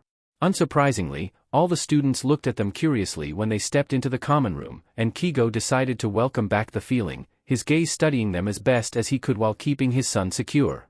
He held himself from hissing when a brown-haired girl came towards them. Though he did scowl, and the girl clearly noticed, giving him space. With a TSK, he went to the kitchen to grab some water. Kigo knew they were allowed to drink water at any time, so it was just logical. Kigo cut himself, only to remember the fact that they already knew their names. He didn't have to call Izuku son or Falco anymore. Izuku, come on, you gotta drink. Nudging him a little on the cheek, Izuku peeled his eyelids open, looking at him angrily before taking into account the glass of water in front of him and drawing it down. You're going to choke, go slower. Kigo chitted, holding the cup down a little. Izuku pouted at him, and kept going, albeit slower this time. Kigo looked at the familiar wings, as red as blood, and dragged a hand by it, making Izuku ruffle. They were looking in need of grooming. Wow, Kigo doesn't know the last time he said that. Looking at his own red wings, he found out that yes, it was time to groom them too. First, they need to fulfill their punishment, or it could get worse. Looking at Izuku, he found his son looking at him with a confused expression and an empty cup of glass. He smiled, taking the glass and quickly washing it before moving them both towards the couch. Kigo felt a little annoyed when he saw almost everyone in this building in the living room, but the good part was that their handler was also there. Sighing, he flopped down on the small space made for him, placing Izuku on his lap before deciding to start fixing the position of some out-of-place feathers.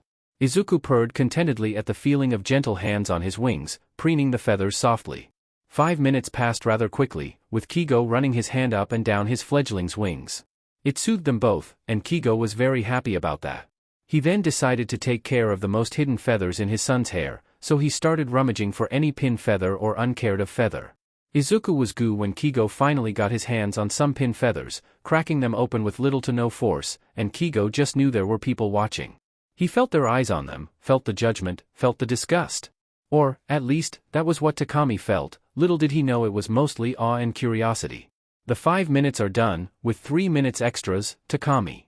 Handler said, his voice soft and not angry even if the words made him look up in fear, squeezing his son a little closer. I think we can go over the next part of the punishment. Hizashi is up, so let's go. He finished, already getting up. Kigo was quick to follow with Izuku on his tail. After some pair of stairs, they finally got to the apartment. Kigo shakily sighed before following inside, where he was welcomed by the sight of Handler's husband cooking what seemed like breakfast. It smelled yummy. Getting deeper into the flat, Handler motioned with his hand between Handler's husband and himself. Right, into business. Kigo kneeled, his forehead touching the cold floor, wings pointy as they hung low but forward. He felt his son doing the same, and so they both talked. We're sorry for our behavior, it was unacceptable of us, we will do anything for your forgiveness. It wasn't the first time they said it, but it has been a long time since they did. They didn't see it, but the other two adults shared a look before going back to them. It's okay kiddos, why don't you three take a seat at the table so we can eat? Handler's husband responded, and with a nod, both Takamis got up from the floor and headed for a chair. Shouta looked at the kids as they sat down, thinking of why the apology had sounded so off but genuine in its own odd way. He walked towards Hizashi, who was frowning at the pancakes as if they had insulted his whole family tree. What did the pancake do to you? Shouta whispered, looking at the pancakes too. Exist. Ah, that bad? Shouta joked badly. They're so hurt, Sho. He murmured, clearly not talking about the pancakes. Shouta pursued his lips, not really knowing what to say. It was true after all. They are, Shouta started, but we can help them heal, or at least try. Yeah, we can try. They ate in silence after that, all four of them sitting in awkward silence. Shouta knew this all homie thing was going to come bite him in the butt. Grumbling internally, he focused on eating. After some minutes, the kids excused themselves off the table, their pancakes with meat muffins banished from existence. Kigo was ready to take a bath and finally start grooming both his and his son's wings. They felt heavy and clearly not clean. Reaching their new room, they entered and closed the door behind them. The first thing Kigo saw was that what he had packed in the morning was now here, even the nest, which he hadn't packed. Kigo's feather prickled, standing up, his nest was wrong. Not bad, not horrible, just wrong. The smell was wrong, the form was wrong, their safety was wrong. Izuku whimpered next to him, it made sense since he was a fledgling. Fledglings have to be in a nest, they have to be nesting, it's healthy for them.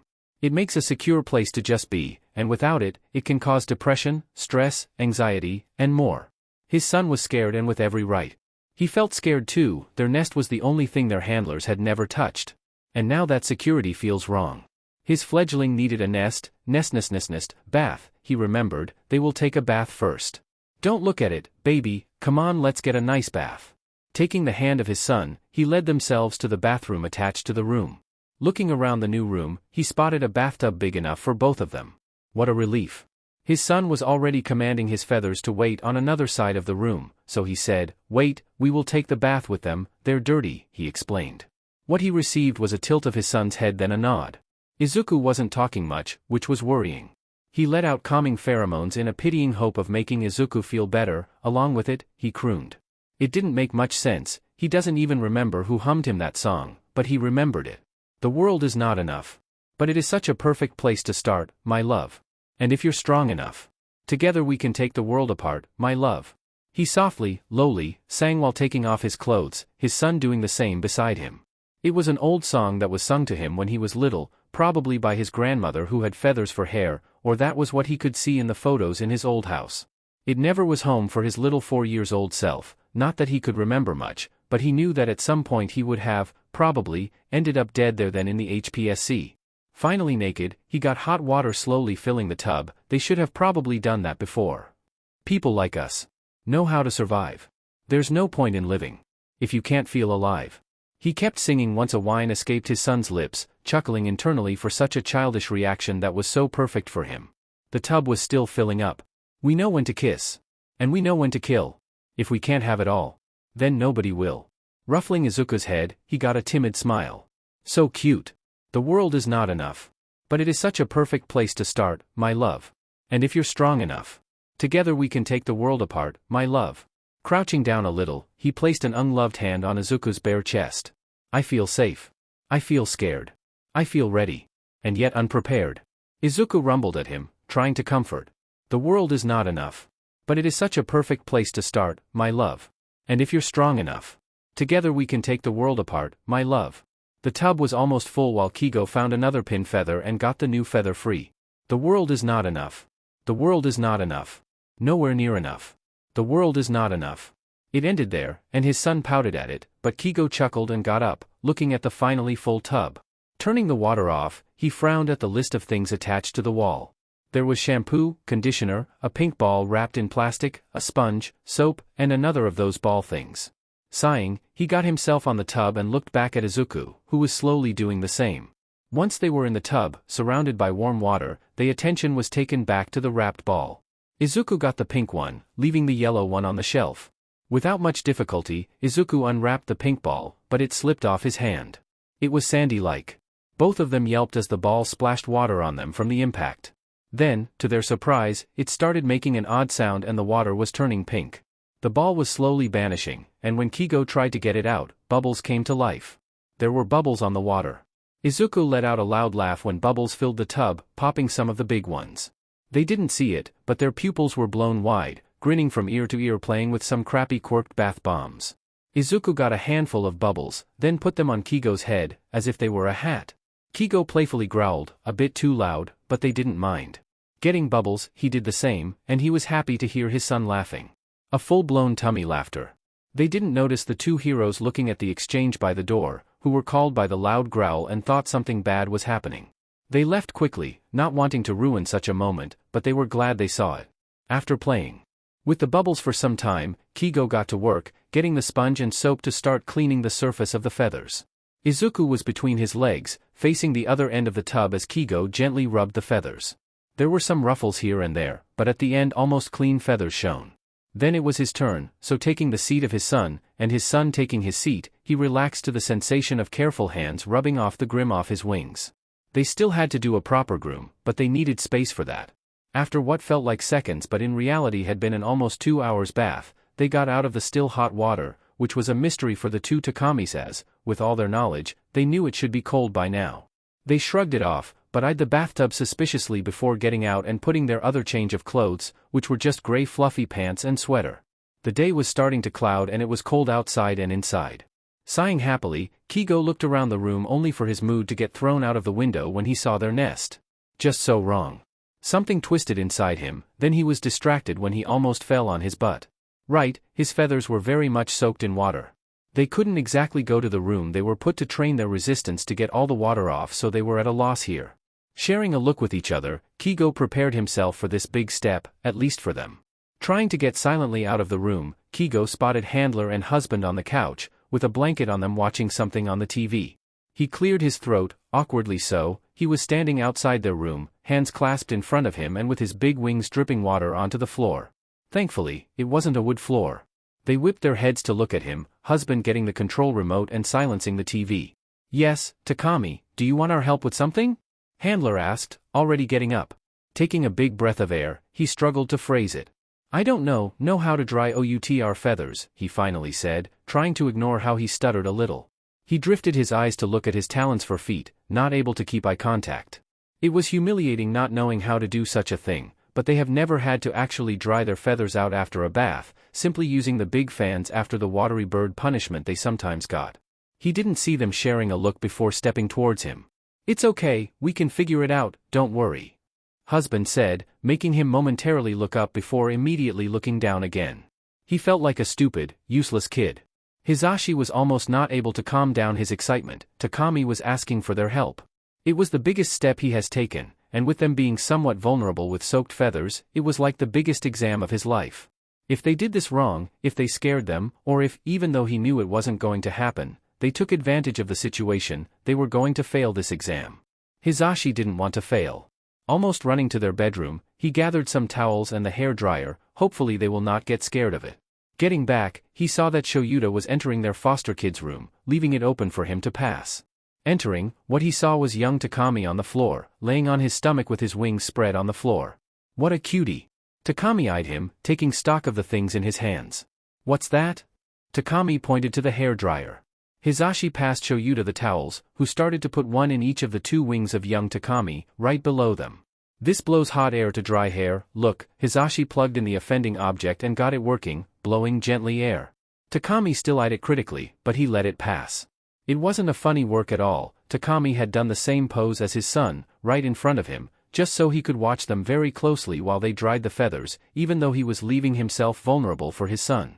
Even though they had been still, they let hisses and growls sometimes. Hizashi had the suspicion it's because they're sensible, but who knows? "They're all done, how do you feel?" Hizashi beamed at the Takamis, who were shaking themselves and flapping their wings experimentally. "Good," young Takami purred, pupils still blown wide. Both of them had them like that. Hizashi wasn't so sure why exactly. "Very good," Takami ummed beside him, stretching as much as his body could. He kinda looked like a cat, his hands forwards, back arched, wings stretched, and legs parted. "I'm glad. So glad, actually." Kigo glared at the door. After some minutes, handler and husband got out, but being in here, with their nest just so wrong, it was making him panic. They still needed a proper groom, but with their nest like this, they couldn't do it here. Sighing, Kigo looked back at his son. "Come on Izuku, let's sit on the couch and relax, okay?" Izuku nodded, stretching his hand towards him. Kigo took it, of course, but there was something wrong with all of this, he just couldn't tell what. Opening the door, he saw handler and husband comfortably sitting on the couch, blanket yet again over them. Gulping, he took a step towards the living room, getting both him and his son out before closing the door. It felt like déjà vu when two heads whipped towards them.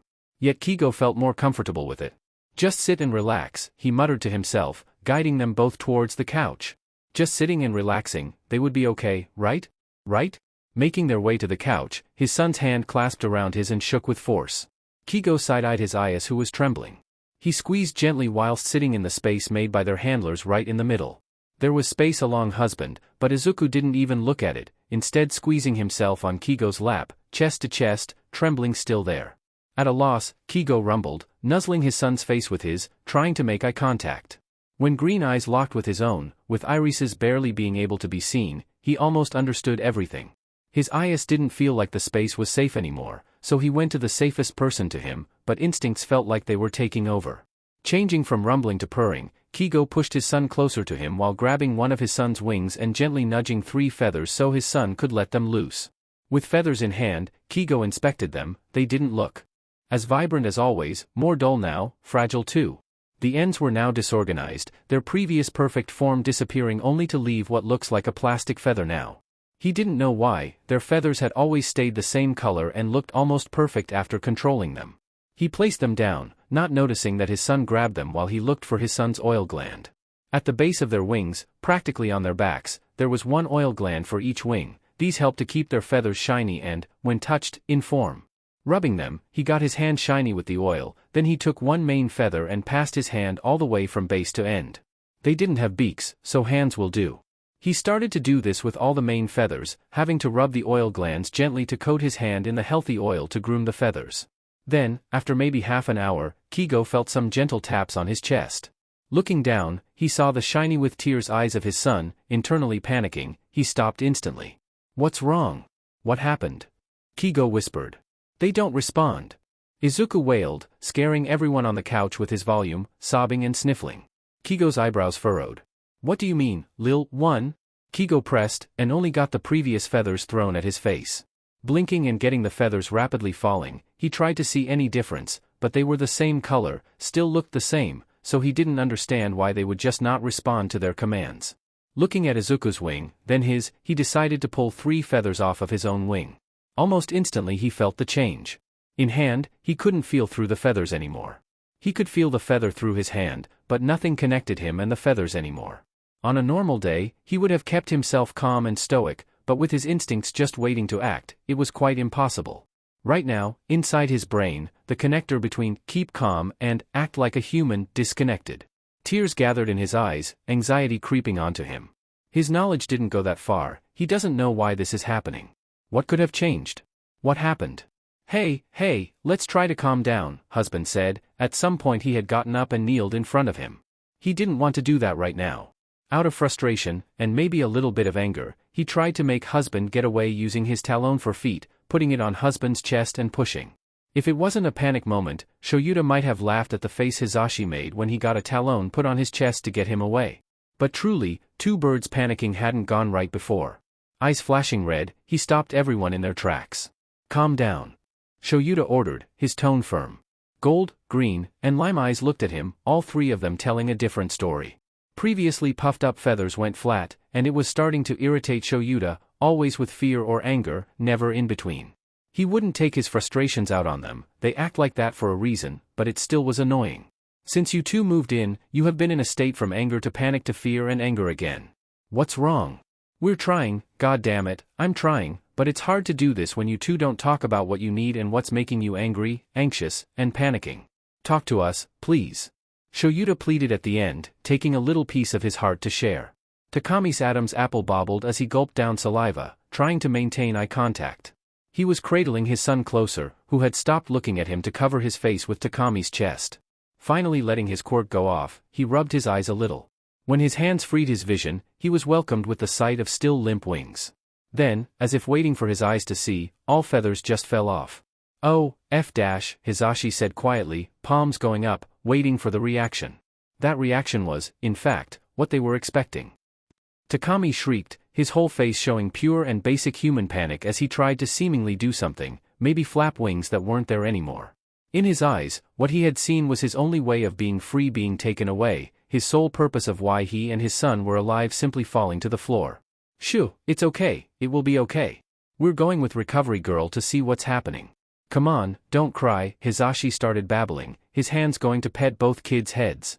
At this point, he went to the couch again as Hizashi gently coaxed young Takami off the hold Takami had. Come on, kiddo, Shouta muttered as he lifted the surprisingly light body of Takami. It seemed they were more on instinct than anything as Takami's hands clutched his sweater and hid his face on the crook of Shuta's neck. Shouta nodded as Hizashi shifted young Takami a little, they were both ready for a trip to Recovery's girl office. Look, Denki wasn't being noisy, he was just curious as to why their senseis were getting out of the dorms by a back door Denki didn't know existed. And so, he followed them, taking notice of the fact they were holding the Takamis. Green eyes locked with his, slightly scaring him. With his finger, he motioned for Takami to keep shut about his presence, though he didn't seem much aware of the real world as he let out a bird-like noise to alert the adults. Both Aizawa-sensei and Yamada-sensei whipped their heads to stare at him, almost making him sheet his pants at the look they gave him. What are you doing here, little listener?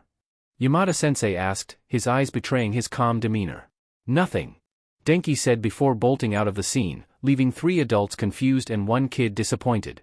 Kids are weird, Shouta decides as they keep their trip to RG's office. After whatever the hell was going on with Kaminari, Shouta took matters in hand and started petting Takami's hair. He was surprised to find feathers there, but he didn't really know what he expected. We're here. Hizashi celebrated as he opened the door with his feet, effectively scaring RG and Monoma. Hizashi almost got hit with the famous baton before RG stopped dead in her tracks, looking at the kids they had in their arms. First of all, knock. I could be here with a naked student, and you barging in here would do harm instead of good. Second of all, where are their wings? Her tone of pure confusion almost, made Hizashi bark a laugh. We're sorry for the interruption, but as you can see, it's extremely worrying. Their feathers fell off of them some minutes ago, and they are not calming down. Shouta explained, eyeing his husband, who looked really tempted to keep laughing. RG sighed, clearly not wanting to be put through this. I will call a specialist in this zone, please wait outside while I continue with my current patient. She dismisses, cane weaving and all as she takes place beside Monoma again. Shouta SCKS in a sharp breath but otherwise goes outside. After what felt like an eternity, Shouta saw a woman walking towards them, her lion-like ears twitching with her tail lazily swaying back and forth. She had fangs coming out a little, her hair with a rich brown color contrasting her slightly yellow skin. Though she represented a formidable animal, the smile on her face as well as her round, chubby form made her feel less of a formidable person. A small portfolio hung in her hands, her claws struggling to not scratch anything. Hello. My nose smells some cute little birds here. She beamed at them, then cleared her throat a little. My apologies, I never get patients that are birds. Bird quirks are so rare these days. She stressed, hand dragging dramatically on her face. What happened to these kiddos, huh? Shouta shared a look with his husband, both of them trying to decide who should speak. Hizashi, as the extrovert he is, jumped at the opportunity of opening his mouth. We're not actually sure. We were on the couch watching a movie when we found out their feathers didn't respond when they were taken off their bodies, and seconds later, there weren't any other feathers left. He trailed off, his hand coming to his head to scratch his loose hair. They got to see in real time how the face of the chubby woman changed from welcoming to something more akin to anger. Her claws clasped the portfolio, and her whole posture changed, the before open gates closing, not welcoming them anymore. Have you two been the ones taking care of Hawks and Falco this whole time? The question could have been brushed off before, but it certainly couldn't now. No, we weren't. We started fostering them just at the end of the past week. Shouta said, cautious at the moves the woman could do. But they didn't need to, as the woman said a very relieved, oh, and her welcoming aura came back with full force. I'm so sorry. I have been watching these two for 2 years now. Or well, just Hawks at first, Falco was a bit of a surprise, and I'm very, very sure they are not brothers. She almost growled at them but held back. You are correct, they aren't brothers. They are father. Shouta looked down at Takami, then at young Takami to make a better point, and son. It was an unwelcome surprise because of their age. The woman hissed lowly, her already narrow eyes narrowing more. We aren't here for this now. You said their feathers fell off? Oh. Silly me, I didn't say my name. I'm Rayon Mezu. It is a pleasure to meet both of you. Rayon mused, extending one of her hands to them. They both took it in turns, just to be polite. This may be just a normal process of their cycle, but we can do a check-over just in case. That was reassuring, Shouta supposed. The little strand of hope that this can be just the cycle of life. Come on, more action. Let's enter Recovery's office. Rayon knocked on the door, like how they should have done, and RG kindly let them pass. The specialist left her bag on one of the chairs beside the door, quickly making her way towards one of the hospital stretchers and patting it, clearly motioning them to put the kids there. It wasn't hard, though Takami had a death grip on him, wailing and babbling nonsense in a language Shouta didn't understand before young Takami started babbling nonsense too, and Takami quickly abandoned Shouta for his child.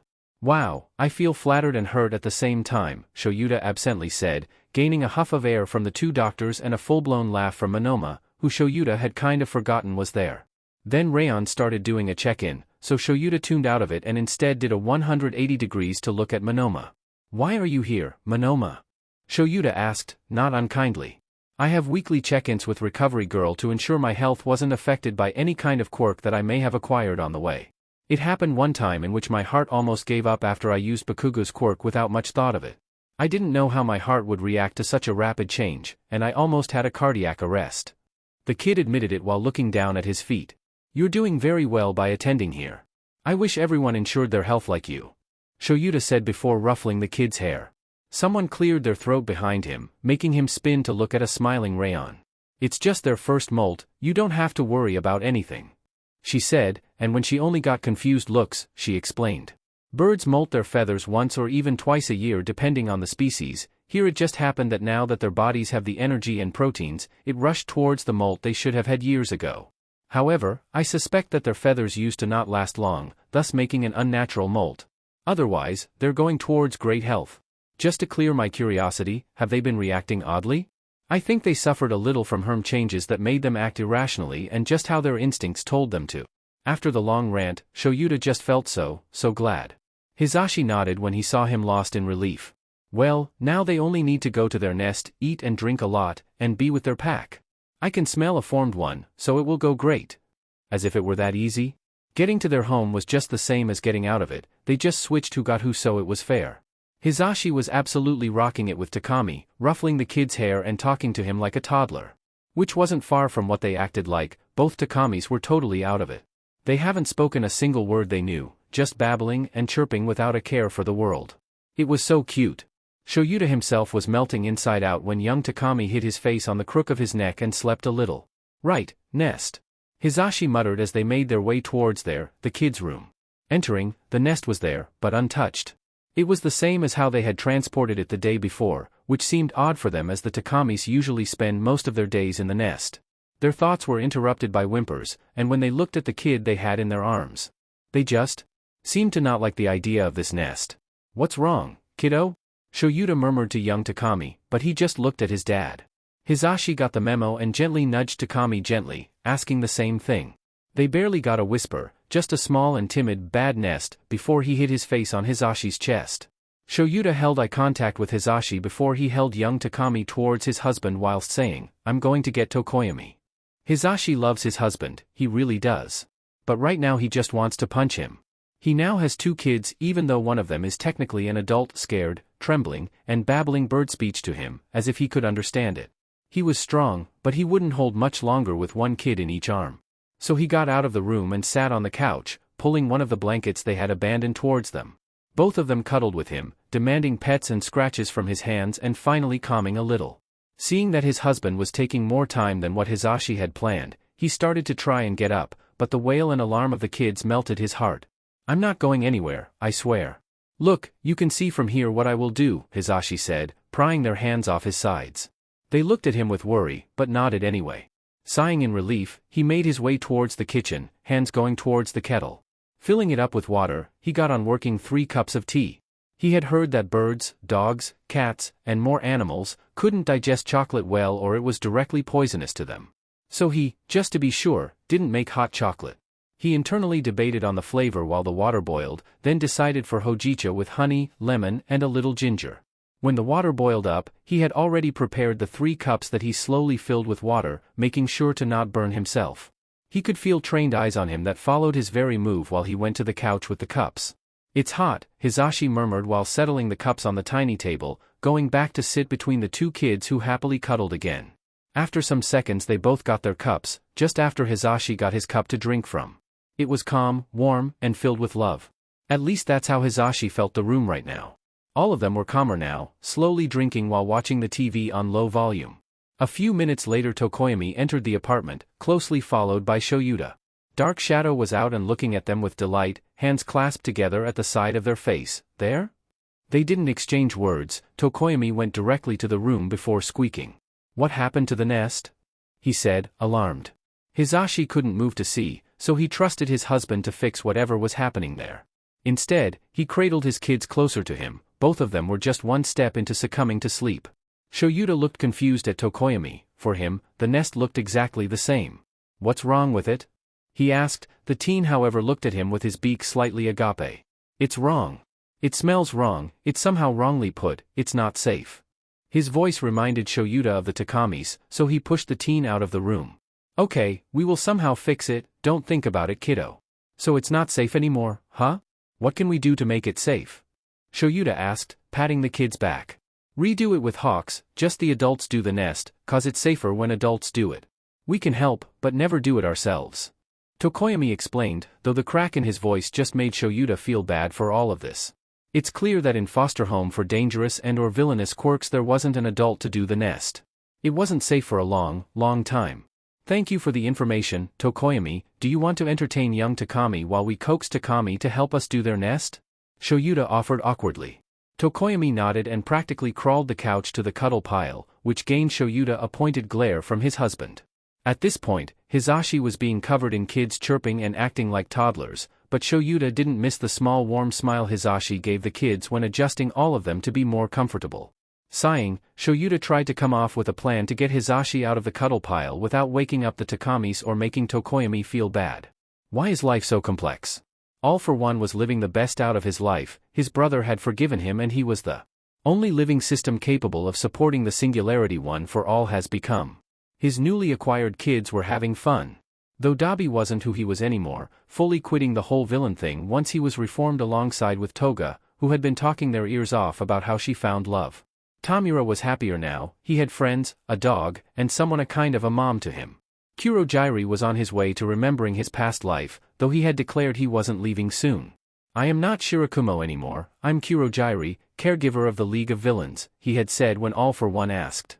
He didn't fight it, he cared for Kurojairi just as much as he did for anyone below his protecting wing.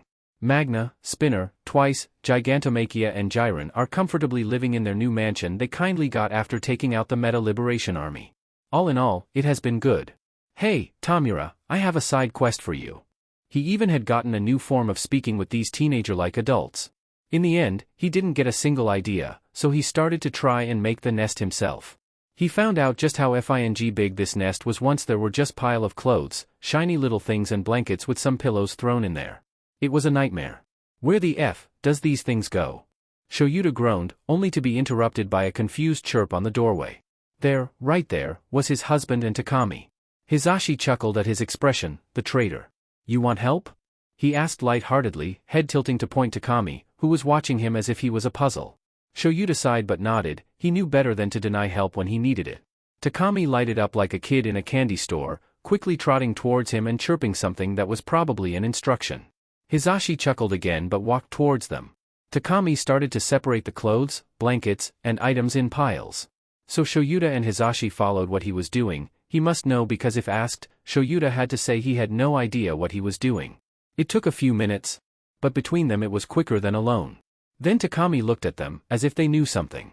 The silence became awkward to them, but Takami was just waiting. You got an idea? Hizashi whispered, but only got a silent no in response. Shouta pointed at the clothes just to see if that was what he wanted, and immediately Takami began to make a big circle almost as if memorized with clothes. Shouta and Hizashi shared a look before starting to slowly fill up the circle on the floor, grabbing clothes and clothes, curious about which was the question in the first place. Once the whole circle was covered, there were still some clothes left. Wait, did we ever buy them clothes? Shouta suddenly asked, coming to a halt with one of the small shirts clear of a child in hands, he could see holes in it. Hizashi slowly stopped, looking at the wardrobe the room had. Takami had gone to check up on the kids for a second, so Hizashi took the opportunity he saw to quickly get up and go open the wardrobe. There were only the clothes they had gotten to the dorms with, damp from the steam of the bathroom.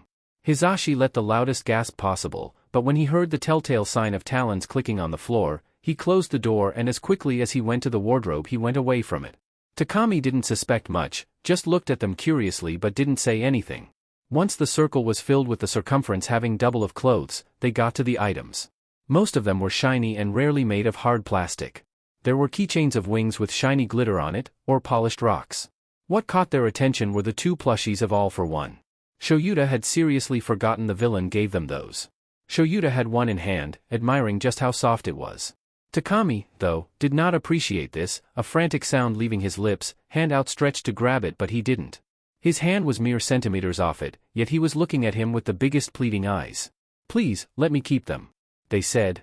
Shouta gently bumped the plushie onto Takami's hand, then the plushie was immediately snatched out of his hand. Shouta chuckled lightly, noticing out of the corner of his eye Hizashi leaving the other plushie cautiously in its place while whistling, as if he hadn't grabbed it. Traitor. Pouting, Shouta kept doing his work of filling the circle with items that would seem very uncomfortable to sleep on. Then there were the blankets left, and Takami was mostly doing this because he kept chirping how to do it but Shouta and Hizashi did not understand a single chirp. Seeing him put a blanket then change it in a position that seemed exactly the same to them was funny, but Takami was dead serious about this. After 20 sufferable minutes, the blankets were done. The circumference was slightly smaller now that the circle was more filled, but it still was useful to put the pillows around it. At the end, the nest was colorful, organized, and looked so comfy to sleep on. Takami was happily chirping, seemingly calling the kids as they got to the room in record time. Young Takami jumped around the nest in delight. That's when Takami pushed them in, all of them. A little nap could do good. Shouta woke up with dry sweat, teenagers giggling, and flashing lights in front of his face. Children, why children, Shouta grumbled while opening his eyes, just to see Mina in all her glory taking what must be her 100th photo. Then almost everyone in his class was behind her. Aizawa-sensei, food's ready. We're getting katsudon. Ida informed him, meanwhile Shouta was trying to remember how to function. Groaning, he moved to the side to shake Hizashi up, who somehow was still asleep. Dodging a punch to the face, Hizashi was finally up. "Thank you, Tenya," he muttered to his student while his mind slowly turned on the motor. Then he shook Takami, young Takami, and Tokoyami, who all grumbled and rumbled at him. This time though there were no hisses or scratches, so Shouta will chalk it off as a win. It was barely 12 p.m. and Shouta felt as if he had been awake for far longer. "Alright Hellspawn, you got what you wanted, now get the hell outta here. I'm in no mood for y'all's efforts to make me lose my mind." Someone whispered that they already had done that, leaving the whole room in silence. 3, Shouta said, confusing some kids. 2, that's when they started running. 1. And that's when Shouta ran after them. Hizashi looked at Takami, then at the door, then at the kids. No one said a thing. With almost no scrapes, Class 1A was finally ready to eat. Sato looked at them confused for some seconds alongside Bakugo, but they just shared a look before getting the food to the already done table. Denki was not amused when he looked behind and saw a two-legged demon with bloody red eyes seconds away from him. Not funny for sure. He was currently out of breath, face red, and being put down by Shuji, who had started carrying the people left behind. Running down the stairs by a sleep-deprived sensei without quirks was an experience Denki did not want to relive. Aizawa-sensei still glared at him across the table, well, not only him, but being directly in front of him even though they're both at different ends of the table is something Denki's dealing with. "Foul," Takami rumbled beside him, a sound Denki is now familiar with that he now knows means comfort. "Eat," Takami-san ordered at the other side of Denki. "Right, the katsudon." It was actually very yummy, just a little spicy, unlikely of Bakugo. Though he had said he toned it down so they're not eating spicy shit all day every day. Which, fair. Denki side-eyed the bottle of spicy curry along Bakugo, then Bakugo's plate. "That pork needs an inflatable lifebuoy with how much curry you're drowning it with." Denki chipped, getting the hardest glare from Bakugo possible. It took a minute for Bakugo to munch and swallow the pork, but when he did so, he said, "F you, Sparky." "Touché." Ejiro looked at Aizawa-sensei, who had called him Tenya. It was churning his insides. Does sensei ever see him and not Tenya? Izuku was confused on why instead of going back to their nest, Aizawa and Yamada were telling them to wait for them at the entrance. They were about to get the shoes they dreaded to put on before being told to leave them there. "Okay? Odd, but okay. Got the keys." Yamada whisper-shouted while holding above his head some keys triumphantly. "Let's go," Aizawa said, pushing them outside of the door gently with the hand on their backs. Izuku looked at his dad, who was just as lost as him. They started walking towards the entrance of UA, which wasn't a small walk by any means but also not a big one. Dad quickly got his way behind him, leaving the space his wings would usually occupy. Aizawa and Yamada were beside Dad, they were protected. Izuku almost let out a purr but held himself. It would seem odd since they were walking without even talking. Minutes later, they finally got to the giant door. Aizawa stepped in front to swipe his employee card. The doors opened one by one, all made of thick materials. Izuku didn't care to analyze much, just that they would be hard to break. A countdown appeared in the small panel that said, "Aizawa Shouta, aloud," just 15 seconds that were quickly going down. Go, Aizawa stressed, though they got out with 5 seconds extra. They took a sharp turn to the right, calmly walking towards the parking lot reserved for UA. It wasn't far away. To get in they had to go through a similar gate as UA's main gate, kind of annoying for Izuku, but what could he do? There were many cars in the basement-like place, some colorful, some boring. "They're all free to use," Yamada informed them. "Do you want to go in one especially?" he questioned. They both started looking around, but they didn't actually see a difference. Shrugging, they let the adults pick which vehicle to use. At the end, they went with a simple car, black from the outside and gray from the inside.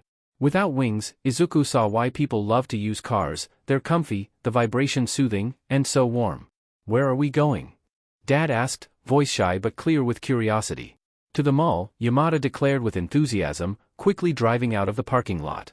Instead of going outside from the previous gate, they went by another that didn't require anything to open and closed automatically when the car was fully out. Amazing. Dad tilted his head, mind swirling with possibilities. "To the mall?" he whispered. Aizawa hummed from his seat. He and Yamada were forward while Dad and Izuku sat behind. "I never entered the mall," Dad continued, eyeing the sidewalks with normal people living normal lives now that they were fully onto the streets. "It can be a little overwhelming, but it's necessary right now," Aizawa mumbled, reclining his seat and closing his eyes, fully ready for a nap. Dad nodded even though they couldn't see him, slowly sinking into the plumply seat. Izuku inched himself closer to his dad until he could lay his head on his shoulder and close his eyes. Just a little more, he said to himself. Kigo let a smile be plastered on his face when his son cuddled with him, always the lover for those extra 5 minutes. Yamada cleared his throat at the front, eyes unwavering from the street but with clear intentions of speaking with him. "We're trying," he said, voice low but calm. "It's hard, being parents was on a to-do list for us, we never thought it would come so soon." He let out a small chuckle, dry and unfunny, before speaking again. "It must have been harder for you to parent him, wasn't it? You were alone and still a kid, meanwhile I have a husband, parents, and friends to help me." He pursued his lips, realizing that what he said could be seen as something mean. "I'm struggling, too. I don't know how you achieve to be somewhat of a role model parent. It makes me feel stupid, you know? But I also understand that you didn't have an option. It was parenting him, your child, your only light in that dark, or leave him to die. I'm sure your instincts wouldn't have let you do the other one. Normal humans, though, are always happy to leave their childs in the dark." Yamada stopped to look at Aizawa, fondness clear in his eyes. "I'm proud of you," he finally declared, holding his breath slightly before hissing it out. "He's having a hard time doing this. I know that what he did today wasn't probably the best way to express his emotions, but we're working on it." After hearing that, this small piece of honesty and understanding, Kigo felt ashamed. The forming knot in his throat made him feel worse, just knowing that he wasn't as perfect as Yamada saw him. "There was one time I yelled at him, I broke while looking at him in his crib," Kigo said, his voice almost going unheard if not for the silence in the car. "He was crying hard, and I had gotten back from training with a limp. I was tired, hormones getting the best of me at 13, so I yelled at him." Tears formed in the corner of his eyes, shame and embarrassment filling his gut. He stopped wailing, looking at me with the most clear betrayal of a 4-year-old. Though the memory of that day was fuzzy, the face his son made was engraved in his mind. The big eyes, how his mouth moved slightly before closing, his feathers as flat as a line, and how his whole tiny body tried to get far away from him in the small crib. I doubt he remembers it, but I do. I remember him crying silently while I kept shouting with fury about things that weren't his fault. Taking a sharp inhale, he continued. "That day he flinched from me when I was getting him to eat." Kigo took a pause to recover, to not break again. "I never raised my voice at him like that again, never." He stressed the last part, worried that maybe he wouldn't see him as worthy of keeping his son anymore, that he would take him away and Kigo would be left holding nothing to his chest in the cold nights. Silence filled the car, the only sound being of the motor purring. "We learn from our errors, I hope you know that," Yamada estate, looking at him from the rearview mirror. "You will learn from me or my punishments, do you understand?" Handler said, his hand holding Kigo's hair even tighter. "Yes, sir," Kigo responded, his small frame trembling. "You did not, liar." "I don't," he whispered, petting his son's soft hair for the first time without feathers in his path. "Now you do, kid." The rest of the ride was spent in silence, not awkward or uncomfortable, just silence. Without being able to preen, Kigo mostly stayed petting Izuku's hair back and forth, enjoying the feeling of doing nothing for some time. Later on, Aizawa woke up with a gasp and threw a punch that was swiftly dodged by Yamada, who had woken him up once they were parked at the mall. It was the main mall of the city, with more than 10 floors with all variety of things. At least that's what Yamada started yapping about once they were all heading inside. They were bombarded with sound in a matter of seconds, people talking, kids shouting, a dog barking. Like its owner that was being thrown out of the building for taking her pet with her. Izuku's breath picked, yet again inching closer to his dad, who by his part was almost glued to Yamada. "Don't focus too much on them, once we enter a store it will all calm down," Aizawa informed, leading the path. After walking around a little, they found one of the stores they wanted. "Here it is, Mutants and Quirk Problematic Store, they have a bit of everything," Yamada voiced loudly, getting some odd looks before entering the store. It was a big one, with few people but many clothes inside. The store was very silent, air sterile, the few workers there were full white with a small white bow, their faces dull and with eye bags that could be honorable rivals to Aizawa's. Focusing again on the things the store had to offer, Izuku looked at the white floor, white ceiling, white hospital lights, they had them too, he shuddered at the thought, and black furniture from where the clothes hung off. The clothes vary from the biggest size to the smallest, with colors Izuku didn't even know there were. Each row was labeled, with small posters reading small, big, tailed, winged back, winged head, winged feet, and more. Aizawa pointed at the row with the winged back poster. "There," he declared before marching that way, clearly not wanting to waste more time. Entering the spacious row, Izuku admired the hoodies, shirts, blouses, even bodysuits. So many things. Alright, pick whatever, Aizawa said, Yamada nodding along when they looked at him then back at Aizawa. Us? Pick. Kigo pointed at himself, head tilted. Yes, you, pick clothes, you need Yamada answered, his hands doing a shooing motion to get them into motion. Kigo looked at his son, who shrugged before fully facing the many clothes. Pick? Them? Any? But what if they don't like what they choose? Would they punish them? No. They haven't, not yet, why would they do so now? Shakingly, Kigo reached for a black hoodie that had 2 holes on the back big enough to fit him comfortably. Touching the inside, he found out it was fluffy, it's probably warm and comfy too. He looked behind, holding the hoodie to his chest whilst looking at Aizawa. Kigo tried to make his best pleading face. At first Aizawa didn't notice, his gaze trained onto Yamada as they talked, but when he caught his eyes, he immediately nodded, making Kigo beam. Mission completed. The hoodie was his. With newly acquired confidence, he picked 8 more hoodies, each time looking behind to get approval, though with every hoodie, the time he took to stare at Aizawa was less and less. Izuku had been picking some hoodies too once he saw him doing it, which warmed Kigo's heart. Shirts were next, they got many of those at Yamada's request. The colors were mostly the same, black, white, red, and the familiar yellowish-orange his hero uniform has. #E0B06C. They all were slowly inching towards the end of the row, and right there, were hero-themed clothes. Kigo almost got whiplash with how fast he turned his head around to stare into Yamada's and Aizawa's souls. Can we please? He pleaded, slightly turning his torso around to let his head rest from the 180 degrees it just did. Go on, they said. Yamada even weaved his hand to gesture to the whole section. Kigo was exploding internally with happiness. They never got any kind of hero merchandise, never. Most of the clothes were All Might themed, but they barely brushed past them. Instead Kigo grinned when he saw a white hoodie. At first, it looked like a normal one, but the hood had very familiar bunny ears. Wait a second, Okami, he had forgotten to visit Rumi after his phone went out of service. Oh no. What are the chances she burst into the mall looking for him? They have to be very low, right? Right? Thankfully no one bursted open the wall while they grabbed more merch, some present mic hoodies and t-shirts, the only Eraserhead merch there was, a gray scarf, and some ectoplasm and Mirko hoodies. They really have to stop getting hoodies. Once they had their hands full of hoodies, they stared at Yamada and Aizawa, who at some point had gotten a shopping cart. They were fully expecting to just buy those and head home, but instead they turned to the other side of the store and headed to what seemed to be the pants part. This wasn't as long as picking the hoodies, as they just grabbed pants, jeans, or whatever they were that they liked. Kigo was mostly grabbing everything that seemed his size and was black to throw it to the cart until Yamada and Aizawa were satisfied. After what felt like the 100 baggy jean he throws in, they finally say that this should be enough. For now. Great job, kiddos. Now we can go to get you some accessories. How does that sound? They're not done yet? Meanwhile they looked for hoodies. Twitter was exploding with the news people have been waiting for. Kitty cat run at burned. Oh my god, I have just seen Hawks and Falco enter XXXXXXXX mall right now. Photo attached. XXXXXXXXXXXX. Celine, torrent at Rougebrand.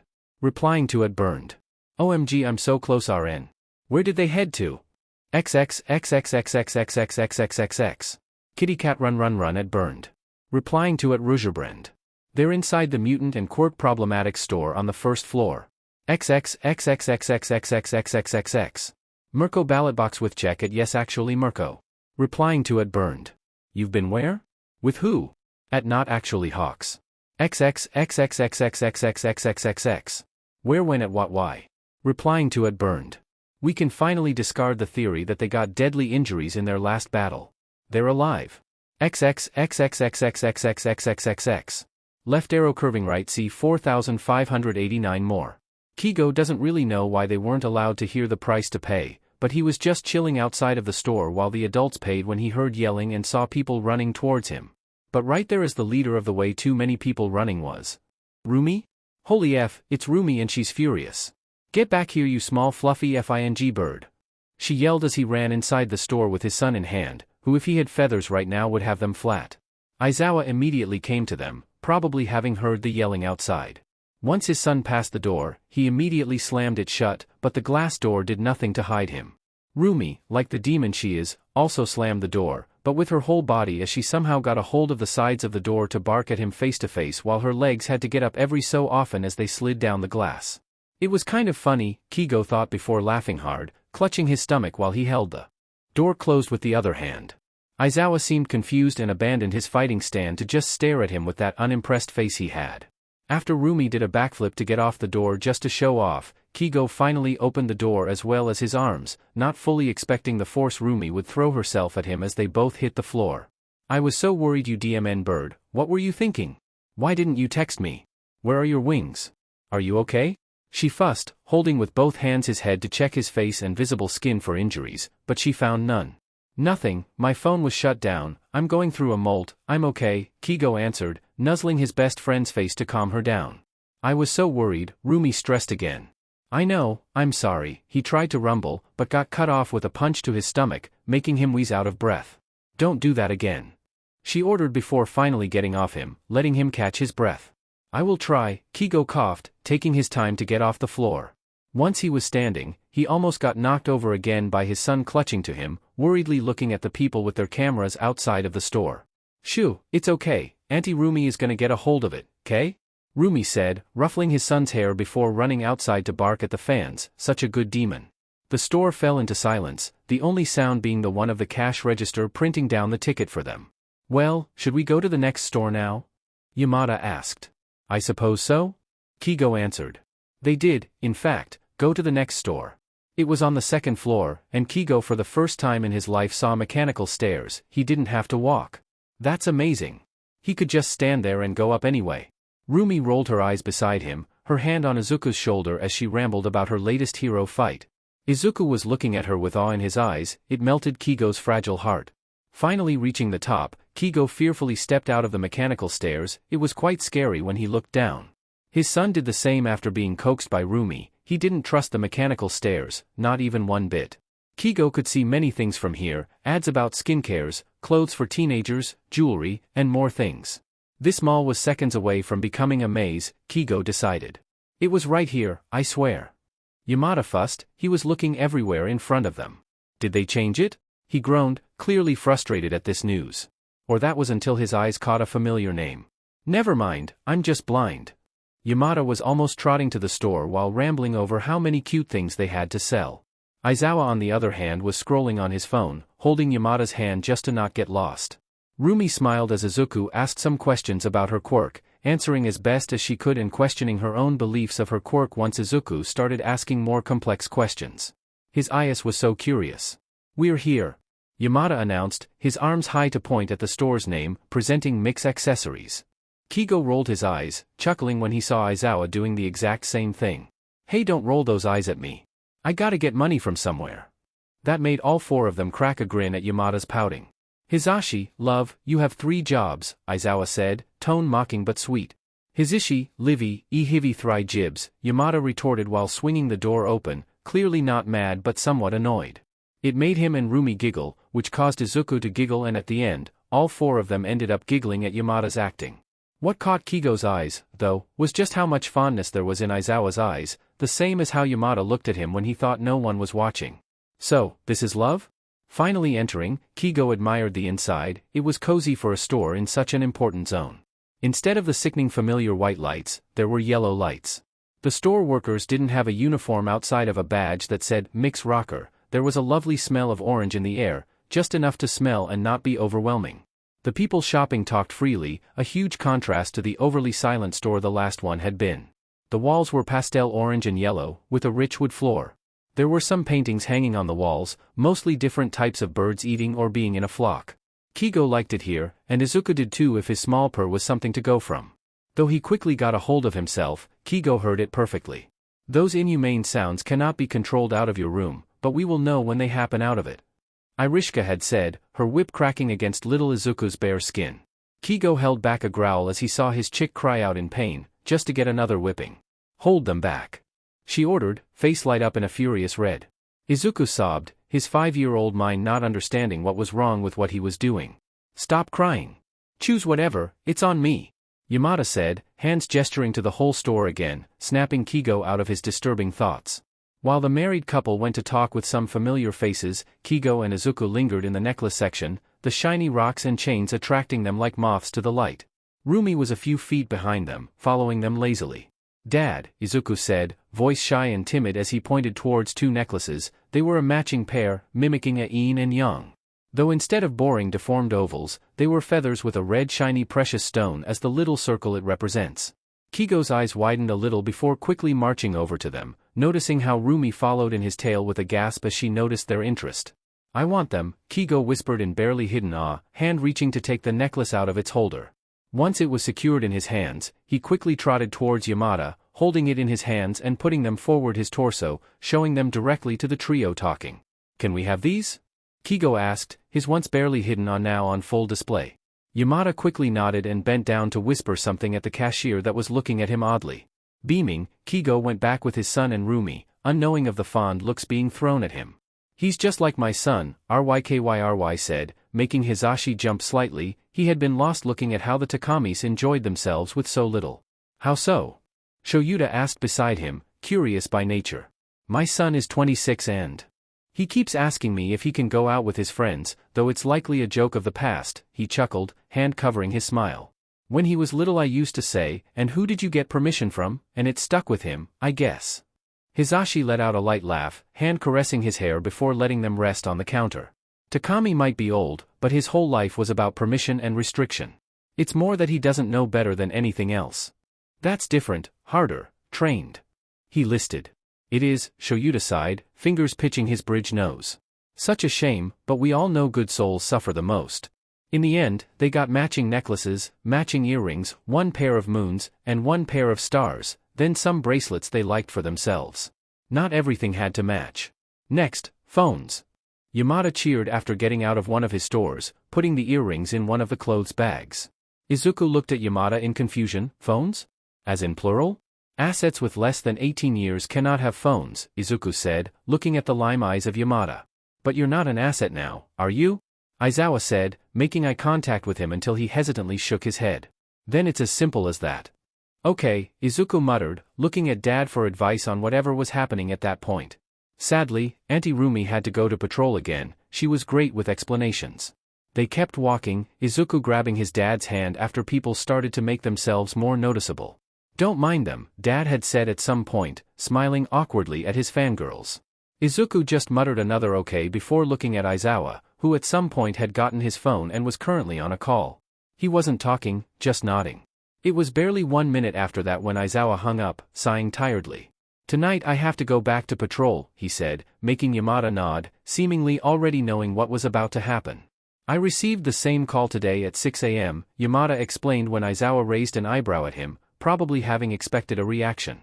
"Oh," he simply said, hands in his pockets as he kept walking towards a store that looked just as clinically white as the first one. Entering it was like déjà vu, the silence, the styrol air, the white shining lights. His steps seemed to echo, and he didn't understand anything the few employees there were saying. Though it seemed he wasn't the only one. As for each thing the employee that basically found them on the phone section, Aizawa asked something that seemed to be anything but what the employee just said. In the end, they got 2 phones that Aizawa and Yamada were familiar with and knew they would work well. "I will explain about them when we get home, but for now you two need personal things. What do you want? Toys? Plushies? Pillows? Phone case? Socks?" Aizawa suddenly paused, looking at them with narrowed eyes. "Do you two get your feet cold at night?" Dad seemed to not be able to hold the startled laugh he let out. He had not been expecting that question. "Yes," he responded, it was the truth after all. Aizawa hummed, taking a sharp turn and making him the leader of the small group. It was a quick shopping, a bag that seemed squishy. Izuku didn't understand why they would want it, but he didn't say anything. The last store seemed to be a store specially for fluffy things. Pillows, blankets, pajamas, plushies, rugs, even a fluffy chair. "Pick what you want for your nest," Yamada allowed, a small smile on his face. Dad and Izuku immediately went towards the blankets, picking as many as they could. They loved blankets, more if they were so fluffy and warm. They picked up some pillows too, though not too many. It was when they got to the plushies that they had to actually think. There were so many, even a Hawk and Falco ones. They took them as soon as they saw them, but sure. They found a small Eraserhead one and got 2 of present Mike and Mirko. Dad glazed at a white fluffy bird plushie, looking at it with a fond smile. "It reminds me of when you were a baby, all fluffy with your white baby fluff. You were so tiny back then." "Dad." Their ride to the dorms was silent, mostly because they were all tired already. They had passed 3 hours there, 3. They didn't even feel the time pass. Kigo felt like jelly, his limbs not wanting to obey. But there was still the hardest part of shopping. Putting everything in its new place. With bags in hand, walking towards the dorms, Kigo felt drained. But also happy. It wasn't too hard to put everything in place, not at all, but it was even more tiring than before. Kigo was putting their clothes in the drawer when he realized they forgot the most important thing. Grooming items. How could they forget that? Kigo groaned, throwing his head behind to look at the ceiling. What's wrong, Takami? Yamada asked from his place on the nest, placing the new fluffy blankets delicately. We forgot to buy grooming items, Kigo pouted, looking at his fluffy Mirko-themed hoodie once his neck started to hurt. Izuku giggled from the nest, blanket in hand ready to be put. I'm free of the torture. He cheered, playfully pointing his arms up. I still have hands, Aizu. Oh no. After placing everything they bought, Izuku and Kigo could say they were totally drained. At some point Yamada had to go to patrol, leaving them with Aizawa who was passed out on the couch. They felt like also passing out, so they decided the best course of action was to climb onto Aizawa and lay down right there. Such a long day. Hizashi was welcomed by the sight of three idiots taking a nap on top of each other on the couch, and he loved it. But that couldn't be good for their bodies. Guys, wakey wakey, we still need to eat dinner. Hizashi said in a sing-song tone, getting groans and yawns from the listeners. He chuckled, wanting to ruffle those blonde strands of hair but knowing better than doing so as they couldn't see his hand coming. Dinner was simple, rice with meatballs courtesy of Bakugu yet again. That kid seriously was good at cooking. Now they were on the giant couch of the first floor, most of the class tiredly looking at the TV. Though Aizawa, Dad, and Yamada decided to go to their room and leave the kids to have time to themselves, it was their last free day after all. What do we weigh at? I'm bored, Kaminari said, dramatically making the words longer just to emphasize his boredom. Dunno bro, whatcha think of a comedy? Shiro said from his place on the floor, popcorn in hand as he looked at Kaminari. Izuku found it funny how Bakugu had to go and make more popcorn as they had already eaten half of it before even starting a movie. Rio too, Mina said enthusiastically, which gained her a collective, there's no second movie of Rio. By the class. Really? Izuku asked, disappointed clear in his voice. Silence fell on the room, and a collective sigh was heard. Put on the DMN movie. Shiro declared. Kaminari complied beside Izuku, cheerfully putting the movie on Hiratflix. Izuku was not happy with Pearl, that DMN mother FING bird was shittiest animated parrot ever. He growled sometimes when Pearl was being a special annoyance, making Kaminari jump at his side. Other members of the class chuckled at his very dramatic gasp when Pearl decided to dance with what was practically her almost boyfriend from years ago and left his husband alone. How do you even use this thing? Takami exclaimed from the couch, making Shouta chuckle. Shouta shoo. He's trying his best. Hizashi scolded his husband, who was now clutching his stomach, doubling down with one hand on the counter on the porous try to not laugh. I can't, look at him. He's so lost. Shouta giggled, his coffee probably getting cold as he tried to keep his composure. He's just as lost as me when I was setting up my phone. Do you remember that? Kami, it was terrible. Denki looked at Takami, who was trying to keep himself awake with great effort. His head lolling to the side. He was slowly falling to Denki's side, the movie nearing its end and half of the class asleep. It wasn't long before Denki felt something hit his shoulder, and just as he thought, it was Takami, who had decided he was a very comfy pillow. Denki wasn't sure if to take that as a compliment or if to die right there and then, because oh me fucking god Takami fell asleep in my shoulder ramoif jade cave k. Needless to say, Denki was getting nervous. He had what he had finally figured was his crush actively and slowly laying down on him. If Takami-san gets down now, he will die. Not really, but Denki sure felt like that would happen. His thoughts were interrupted by a very, very familiar sound. Click. Head snapping to the left, he saw Mina in all her glory with her phone perfectly on display, snapping pictures of them. Mina! He yelled at the girl, which only gained him more unwanted attention. Shinso whistled at him, that stupid cartoonish sound for interesting things. You're going red, Bakugu said for exactly no reason but to be annoying. Denki pouted. Not fair, he whined, low enough to not disturb Takami. Yes fair, Shinso mocked before drinking from his mug of coffee. Denki did his only valid move of the moment, he stuck his tongue out. Gasp, Mina said. Why did you say gasp instead of, just gasping like a normal person? Kirishima asked, smirk in place as it was Mina's turn of pouting. I'm pink, what's normal about it? What does that have to do with this? At the end they had to wake everyone up after the movie ended and Aizawa-sensei came down to remind them to go to sleep. Though Denki was doubting some of them could actually get up the stairs with how close they were to falling back asleep right there and then. Takami was one of them, clearly done with life if there was no sunshine waking him up. "Come on, one step at a time," Denki muttered at Takami as they tried to get upstairs. It had taken some good minutes to make it all the way up, but Aizawa had been waiting for Takami and was very amused when he saw Denki practically carrying him. Immediately he gave a helping hand to carry Takami and let Denki go to his bed and get some precious and needed sleep. Shouta almost snorted when he saw Kaminari struggle so much to get young Takami to their flat. Though it was getting late, so he let the kid rest as he got young Takami into their home. As soon as he closed the door, a sleepy Takami appeared and made grabby hands for his son. Shouta was doubting if Takami was stable enough to carry him, but gave the kid anyway. He was bad at doubting because as soon as he blinked, there was a door closing and soon enough, he was the only one standing in their home. He only shook his head, not mad, simply amused at the sequence he had encountered. Walking calmly to his room, he saw his husband sleeping soundly and comfortably, precious blonde locks everywhere on the pillow. He gently made his way onto the bed, and as soon as his head touched the pillow, he was out. Shouta was woken up by chirps, frantic and scared. Immediately he was sitting, seeing both Takamis on their bed and trying to get between them both. He made space and lifted the blankets, letting the kids get in there. "It was cold out, okay? What happened? Are you okay?" Shouta asked Takami, who was curling himself around young Takami as much as possible between the now waking up Hizashi and him. "Nightmare," he whispered, voice slightly cracking. "Oh," Shouta said at the same volume, cradling them both closer. Hizashi was barely aware of who he was at the moment but started mumbling sweet nonsense. With glassy eyes, Takami looked at Shouta, really looked at him, and tears flowed like a rainfall. "CME here, Shouta murmured, getting Takami detangled from the mess their covers were at the moment. Takami sobbed, this full-on devastating sob that made Shouta's lungs hurt just from hearing. Shouta tried to not put Takami on his lap, but the man himself did so.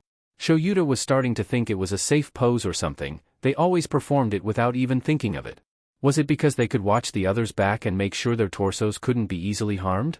That was probably it, Shouta reasoned. Going back to the crying child, decide, Shouta, is he a man or a kid? Choose one. He held him close, rocking slightly back and forth to try and soothe him. Hizashi was doing something similar with young Takami, who was clinging to him as if Hizashi would disappear at any moment. "You safe, you're here with me and Hizashi, remember? You're safe." Gold locked with black, and just like that, it was as if something clicked inside Takami's head. A chirp he hasn't heard before sounded, loud, raw, and long. Young Takami quickly responded to it, but when Takami kept doing it, he seemed confused. That language was going to be Shouta's death. For the next 2 days, Shouta and Hizashi went back to teaching and all the kids went back to learning. Their break was over. Though the good thing was that the Takami's feathers were finally growing back. Taking all their backs to grow feather by feather.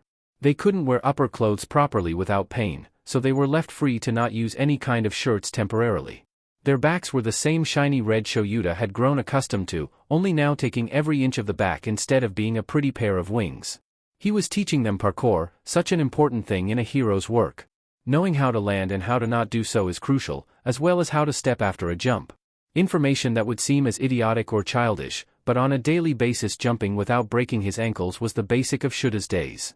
They were on ground beta, training as hard as they could, plus ultra and all that crap.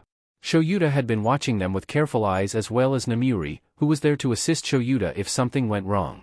The buildings were tall, the cable lines distracting and the hot day made everyone sweaty and snappy. The kids were going to start having to make their special moves before taking their provisional license exam. Shouta was rather sad at this fact, but taking into account how many of them had been encountering villains at least one time per week, it was kind of needed. Another thing Shouta was sad about is the fact that young Takami is still a functioning hero, even though he's a minor. This is because the HPSC can't take licenses for no reason. They need the hero to break a rule or be discovered to do something they, as heroes, can't do. So because of this and his permanent hero license, he doesn't have to take the exam and needs to come back in the next week or so to do hero work. A gasp made him focus onto the kids again, scared that in the few seconds he got lost in thought someone had gotten injured. Instead what he saw was young Takami, shining with the sunlight, smile in place, and perfect wings flapping. What made Shouta gasp too, though, was the short but also red and shiny tail of feathers redirecting young Takami's flight. "You're complete now, kid." Izuku glared at his wardrobe. His traitorous body had decided to grow a tail, seemingly out of nowhere. And just after they had gotten new clothes? Really? With a sigh, he closed the door that had been open for at least 5 minutes, a little angry at the choice that was made without his consent, like always. "Aizu, kiddo, don't sulk by the wardrobe, do it on the couch, please," Dad said, giggling a little as Izuku slowly turned his head to him, pouting very dramatically as he held in his hands a pair of pants that were so pretty and he couldn't use anymore. They had gotten 2 pairs of pants that had some feathers embroidered onto them, they were so pretty and now useless. Izuku groaned, opening the door again to deposit the offending object. They would have to get to that annoying mall, again, and he was not in the mood for that. They have been getting more comfortable in the building with each passing day, plus now that they can go to school and train again, they can put their energy and brain to use. It's wonderful to punch a robot as hard as you can until your knuckles are bleeding without anyone stopping you. Maybe not the healthiest way to do things, but who cares? Not him, at least. He was interrupted from his train of thoughts when a pillow hit him on the face, lingering for about 2 milliseconds before falling to the floor with a barely audible thud. Dad was giggling even more now, tail wagging harshly and wings flapping slightly in amusement. Izuku was about to deliver the hardest pillow fight ever when the room's door slammed open, Yamada cheerfully entering the room with 2 alive pigeons in cages, such a sight.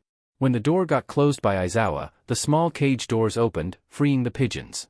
Just as they flapped their wings, tasting a precious small portion of freedom, they pounced. Dad got his pigeons, it struggled in his mouth, chirping uselessly.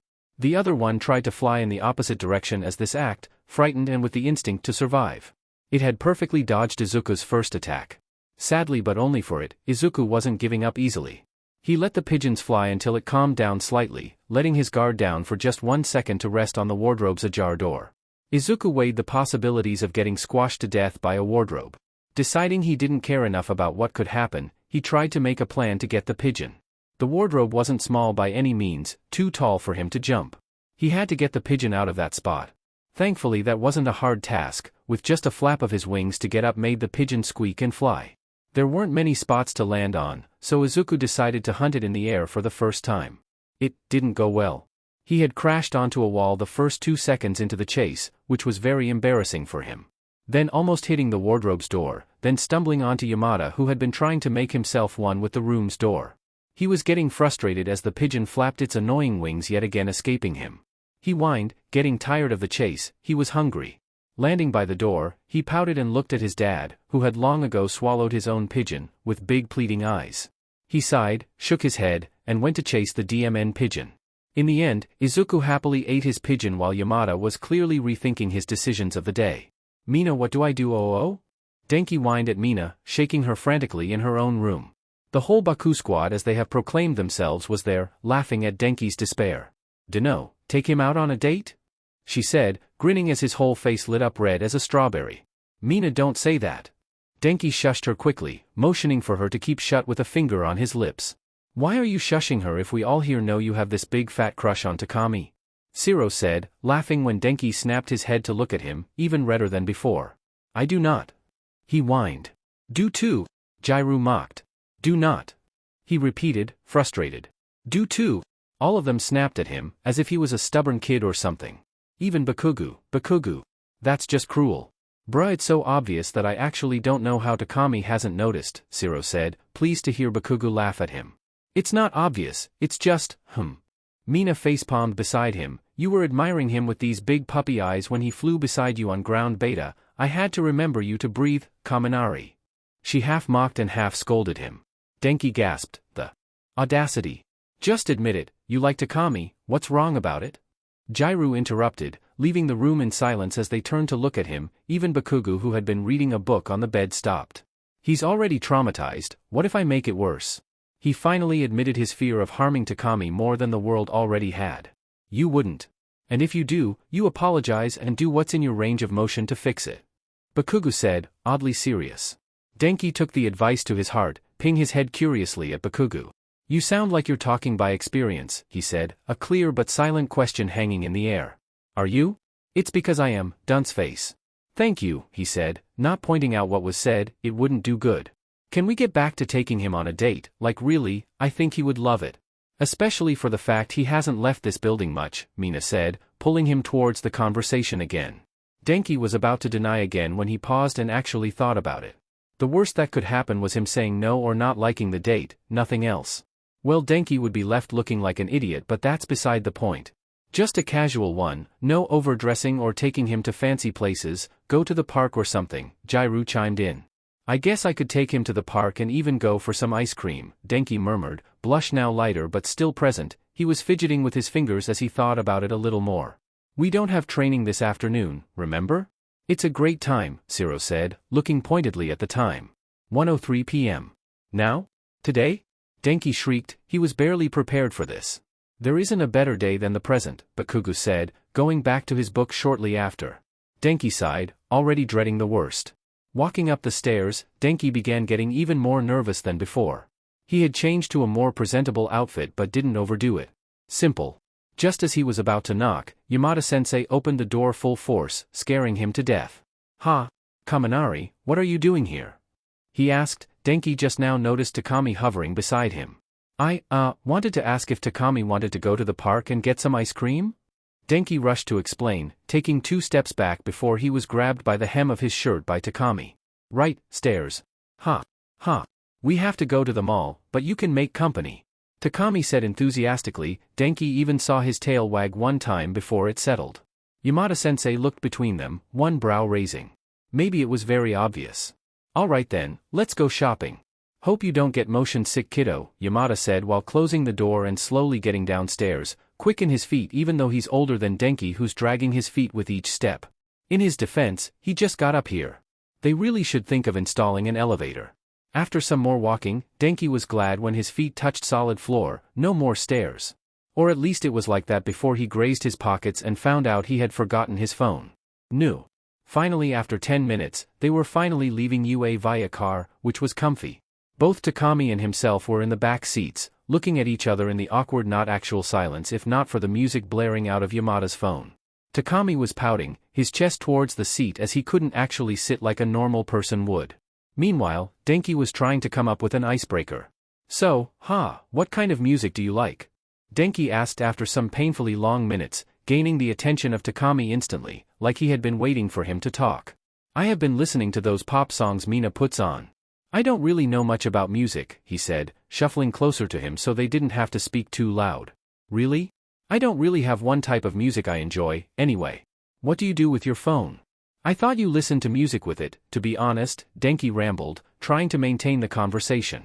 Takami hummed, I play games, Zero showed me a puzzle game that's charming, dunno what more, I watch Hiropak sometimes, but mostly I read. There's this site where you can read.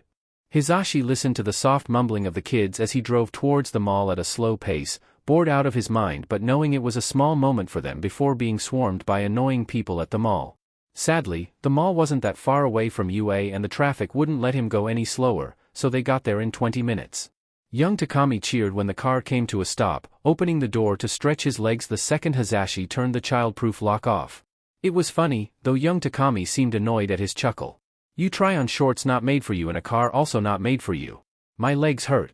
He whined. They were entering the mall now, with young Takami giving small hops and flapping his wings out of pure boredom if Hizashi had to guess. Though it didn't last long as he went to talk with Kaminari again. They were so cute together. Kaminari had this perk of blushing at every interaction and he was honestly so cute, young Takami must think so too if his tail wags and wings flap was something to go by. Teenager love. Denki was honestly about to explode, his crush was so close. They were in a shop for mutants, browsing pants with holes big enough to fit the Takami's tails without them being too big. They had been chatting for a good time, with Yamada-sensei joining them here and there. Just as they were leaving the store, Denki caught Bakugo in the corner of his eye, and just as he was about to whirl around to yell a greeting to him, he saw him kiss a black-haired dude. Oh, wow. Dang man, even Bakugo has better skills at love. This was the day I didn't want to come, but it's clear I have fallen out of love for this fanfic, or maybe the car incident, who knows, but anyway. I don't like leaving people blind, so I cooked extras for all of you. This is the final chapter, hopefully you will like it. P.S. This was not baited, surprise. Extra 1. Denki looked at Takami, who was also looking at him. They were in the living room, normal day, normal life. The rest of the class was either on the table or on the couch, just doing what they do every day all day long. Over the past week, Denki has been receiving gifts from Takami. Food, blankets, and some handmade art crafts. It had been confusing, very much so, but he knew something was going to happen. He didn't expect, however, that Takami would start dancing for him, wings flapping and tail flashing and all. Is this how female birds feel? Extra 2. Shouta sat on the couch of their flat, happily sipping his coffee mug. Beside him, Takami and his son sat, then at the other side was his husband. They were having a good night after a long day of patrols. They were watching an animal documentary, with both Takami's already half asleep and his husband invested in the documentary. He himself was trapped in the way they showcased the tigers they have been stalking for days. This is why, maybe, they jumped 2 feet in the air when Takami yawned, stretched, and plopped himself on them. Out of nowhere, may he add. But they let him be, petting with wings and all. Though Shouta had to stop a second after to sip his coffee. That's when he heard it. "No, Dad pets, no," Takami whined, stretching his wings to make them painfully in his way. Shouta was crying happy tears, okay? Not his fault. "Ah, what about me, kiddo?" Hizashi said beside Shouta, who was fighting inside demons to maintain his posture as he petted the wings. "Pop's good, pet's good," he purred, stretching the other wing to his side. Now they had 2 adults crying happy tears. Extra 3.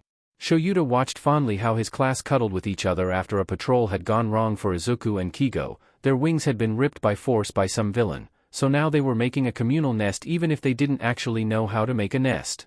Tokoyami was the leader for this impromptu nest, telling where they needed to fold and where to put pillows. Hizashi chuckled, then went to help, and Shouta followed. Extra 4. This was actually supposed to be on the 10th chapter, UPS. Fumikage watched nervously how Takami-san and Takami walked from side to side while he sat in the middle of the living room. They were putting flowers everywhere as well as food and water at the side. Without words, Fumikage looked up to see Takami-san expanding his wings, leaving him in the shadows of them. Even though he was nervous, he wasn't scared or anxious, maybe a little impatient. Takami-san was nervous too. It seemed it was his first time doing this, and Fumikage couldn't blame him, it was his first time too. Takami-san kneeled in front of him, wings still high up. Gulping, Fumikage tilted his head to the side, narrowing his eyes. Takami-san purred at him, liking his neck before sinking his fangs on his neck. Fumikage trashed a little, kicking him in the chest and locking his hands on Takami-san's shirt. The blood was liked, the pain sealed, and Fumikage teared up when he felt the scent of pup pack relief flooding the room. His scent with pack written on it. He felt hands hugging his side, and he let the tears flood, a wail leaving his beak. Pack, he had a pack. That was all. I hope you had a great time reading this, but now, here's the why I decided to end things so abruptly. I think this has gotten repetitive and not really with the love I used to have into writing this. I mean, look at the first part. Even if it was a little crappy, you could feel that I was pouring everything I had in it. Now, it isn't that I don't love writing for this, but I can't come up with anything to write, because there's nothing to add more than the extras. And I have become lazy when it comes to this FIC, I don't really focus that much on it and I don't want that. Even if I like writing when I know what to write, they're happy now, Izuku and Kigo have a family, a pack, and I don't want to ruin that with angst for the plot's sake. The plot itself was them to heal, and look at them. They're happier, more carefree, and even if I didn't write Kigo's POV, I can tell you he's happy for himself and his Ayas. With that being said, this was the longest FIC I ever made yet, with like 60k words, almost 70k. I can tell you, I poured a little part of myself into this, because this AU comes to my mind at various times in my days. When I see birds, or think of a cute moment for Kigo and Izuku that I can't put words into. I have made art, very few, but hey, it's something. Even if these characters didn't have much depth, or even if I didn't write them how I should, or the fact that, for me, they feel pretty flat, I loved them. I love Denki's silly attitude, Kigo's sense of protection, Izuku's admiration for his father, Shouda's need to get them out of the HPSC, Hizashi's love for everyone, and how Class 1A tried their best. You can find the art here, https://x.com/xoxokhxmha status 19455447974620938886. Okay, sadly the chapter is over, and if you enjoyed the video just leave a like, and subscribe with post notification. So when the next chapter is ready, you will be notified. Okay, see you in the next video. Bye.